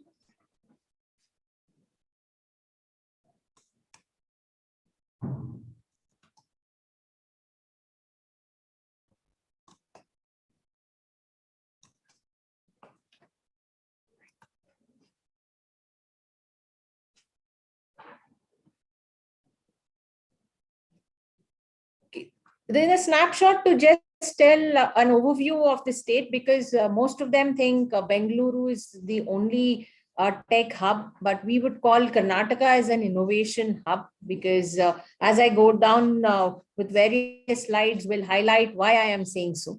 We are the fourth largest technology cluster in terms of GDP. We are the fourth highest state in India. and we contribute to about $42.3 billion in terms, when I say $42.3 billion, across verticals of information technology, biotechnology, electronics, and startups. So what makes Karnataka so key in terms of the innovation ecosystem is it is rated as the most innovative state in India. It has got a very, very strong talent pool, and it's the most dynamic city in the world. And of course, Bengaluru is rated as the startup capital of India, and it's got the fastest growing tech ecosystem globally. And to commensurate this, these are some of the facts that speaks volumes, because this also transcends into a startup ecosystem overall. We are the IT capital, where we say 40% of the national software exports happen from the state. 25% of our state GDP is from IT. And we have 19 SEZs. In terms of electronics, also we have 64% of India's total exports is from Karnataka. And we are home to 70% of the chip designers and 85 plus semiconductors. This is where the electronics ecosystem plays a very key role for startups in semiconductor area. And of course, innovation and R&D. Out of the top 100,000 global GCCs, 500 global capability centers, which is 34% of India's GCCs, are housed in Bengaluru, which allows for research, IP creations, center of excellence, and emerging tech. And Bengaluru is predicted as the fastest growing tech hub for the next 15 years. So this really, really speaks volumes because it has grown 5.4 times in just a matter of 4 to 5 years. And the other precursor to why the startup ecosystem is ever growing is it's a very millennial friendly city, and 37% of our population are in the age group of 15 to 35, which only highlights the fact why entrepreneurial culture is now growing at a very faster pace. And if I look at, in terms of the colleges, the STEM ecosystem here, definitely this graph shows that 44% of migrant tech skills basically migrate to Bengaluru, and this is far higher compared to 12% of Delhi and 11% of Mumbai. And this is predominantly the already prevailing existing ecosystem in IT, electronics, and biotechnology. And the workforce experience, I would like to spend a minute or two here, is the longest gestation. You have almost 19 plus 8% of the tech talent with the longest gestation, in terms of experience of over 15 years, which also adds a lot of value to the workforce distribution. And as I already mentioned, it is a home to 400 plus GCCs and 85 plus semiconductors, which is almost 39% of R&D ecosystem of India is housed here, which also adds value to the overall startup setup. And I think this predominantly I have covered. And I just gave you this background because this is something that has enabled the startup ecosystem predominantly. And when we see that, it has created a strong culture. Bangalore did not become an R&D center overnight. We have a legacy way back from 1960, thanks to the Indian Institute of Science, which was housed, and it's 100 plus years old organization. A lot of thrust was given by the earlier rulers of Mysuru to a lot of research. Prosperity in Karnataka, prosperity led to innovation. That is how the Mysuru rulers thought of it. And it continued to grow in terms of BEL setup, then Wipro came in, then there was a HAL, there was ITI. So it created a R&D space from the last 50 to 60 years, and it has grown over. And that thanks to the government policies, which has always stepped in to ensure that we are in touch, or we are a step ahead of what the global leaders are looking at. So this is our ecosystem, as Mr. Rajiv Reddy rightly said, across verticals. So we are pretty sector agnostic in terms of the startup growth. If you see from consumer, enterprise, retail, health tech, deep tech, ed tech, fintech, media and entertainment. We have almost 41% of the overall unicorns of a country housed in Bengaluru and other places. This also has, rather post-pandemic has shown that every week we seem to have 3 unicorns. I think in the last 2 days, we've had Licious, who went on the food tech, and as well as CoinSwitch Kuber, who went on crypto on a unicorn side. So this is something that, we have been, we pride of, and Karnataka has now become the test bed of all startups, and thanks to the ecosystem that the government provides. And not only in terms of sector agnostic, if you see in terms of drug discovery, drones, big data, logistic tech, diagnostic, in terms of the BT sector too, we are not far behind. We are 60% of the companies are housed here. And this is predominantly, as the earlier speaker mentioned, that government of Karnataka has policies in sync with what the industry needs are. And 3 things I would say has worked very well for Karnataka. One is the timely policy that we have done. Secondly, this is one state which closely works with industries. We have a concept called the vision groups, which is chaired by the who's who of the industry. Like our IT vision group was then chaired by Mr. Narayan Murthy, then followed by currently by Chris Gopalkrishnan. BT is chaired by Kiran Majumdar Shaw. We have a startup vision group chaired by Mr. Prashant Prakash, who is a part of the Excel partner. So these are the people who come together to advise the government on what kind of policy decisions that need to be taken. And this particular vision group has industry, has academia, and government. So with this kind of a triple edge model that we've been able to work towards, so we ensure that things are rightly placed in terms of the policy incentives or well as the measures that the government needs to take. And definitely these are some of the, like Byju's, for example, has been one of the highest valuation. I need no mention. Sector agnostically, all of them have gone unicorn, and the shortest unicorn up now, which almost in a year's time we're able to scale up to the unicorn status, is something that we pride of. And having said that, though it is an undisputed leader as far as the unicorns are concerned, we also have a lot of 43% of unicorns come from here. And I would like to mention, though a lot of people only hear Bengaluru being there, we, as a government, we've tried to support the entrepreneur ecosystem through our Elevate, which is one of its kind in the entire country, where the government gives a seed money in terms of grant. There is no equity shared. I'd like Mr. Reddy mentioned, we've funded more than 480 plus startups in it. And I would like to mention 30% of these startups are from tier 2, tier 3. We wouldn't like to call it tier 2 because we now term it as emerging tech clusters of Karnataka. And 24% are women entrepreneurs. So I think the journey, when we started way back in 2015, the word startup was not even heard of. And we had MobiWink way back in 2011, who was Karnataka startup. So Karnataka has been very, very futuristic in, coming up with its policies. And we've had a very multi-pronged approach. We've not tried to limit things to only Bengaluru. We've tried to go beyond Bengaluru, try to ensure that sector agnostically, we've looked at startups. And that is on a policy level as startup, but on a infrastructure level, we've created more than 8 centers of excellence in various deep tech areas, having spent over 400 crores from government money. And also at the, we've ensured that we have set it up on a various tier level. So at the college level, we promote something called New Incubation Network, where we have picked up 30 engineering colleges where we provide lab facilities, and they are part of our ecosystem. In fact, I would say almost 12% of my Elevate applications come from NEN students.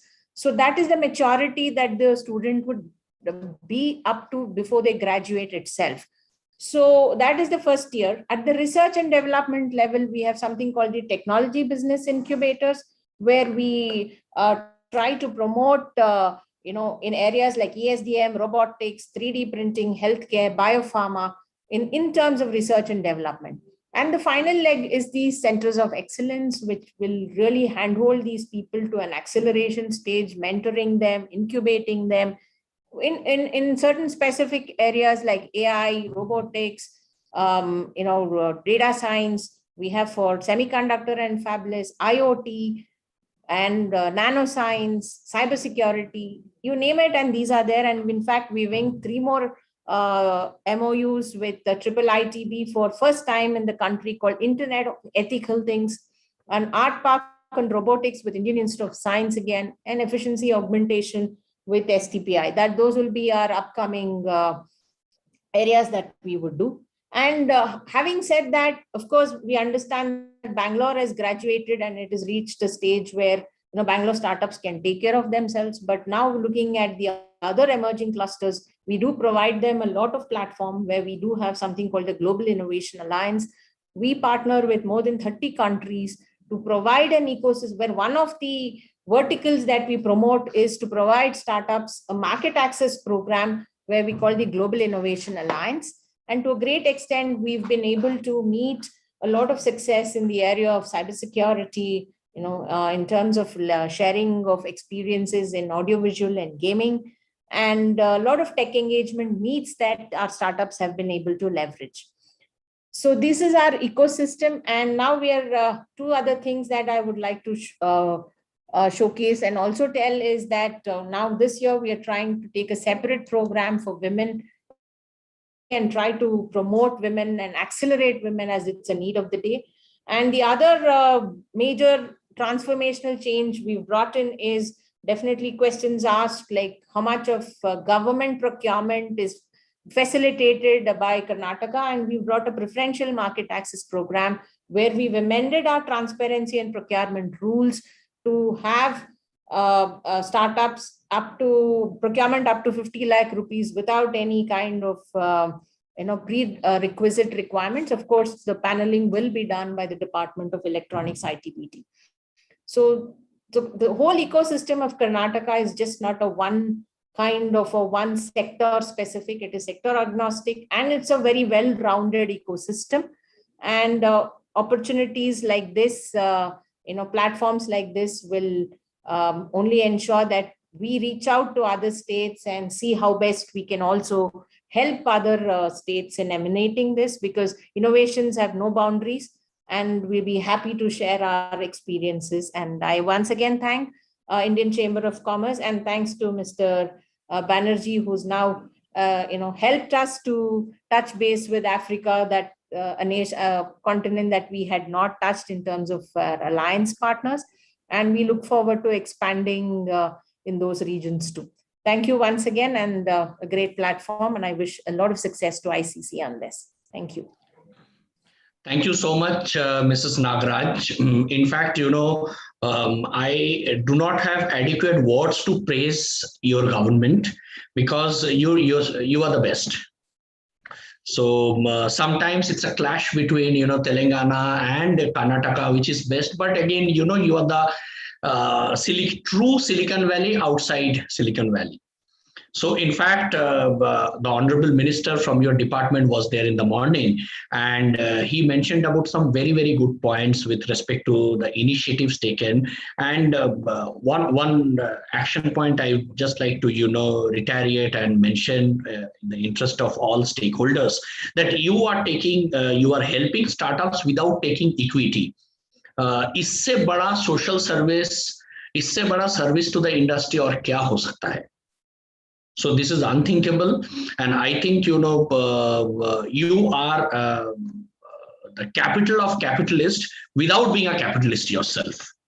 So you are supporting entrepreneurs, but like a philanthropist. It's like that. You don't take equity. You have strong belief in your own children that these people will never let you down. They are going to do great innovation, and that only is possible when actually you are implementing on the ground by not taking any equity, and philanthropically you are supporting the startups. This this speaks about the belief that you have on the human capital of the state, and they have certainly made you proud over the years. When India ended the license Raj during Dr. Manmohan Singh's time, when he was the finance minister.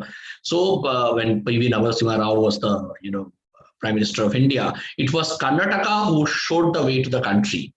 Infosys, Wipro, all these companies started coming up in the year 1992. I'm talking about. So you still lead the way, and in fact, your presentation was very, very nice. The Nigerian communication minister, who is equivalent to Ashwini Vaishnav of our country and very, very respected speaker in World Economic Forum, was there only an hour back. And he mentioned only about your state, that I went to Bengaluru.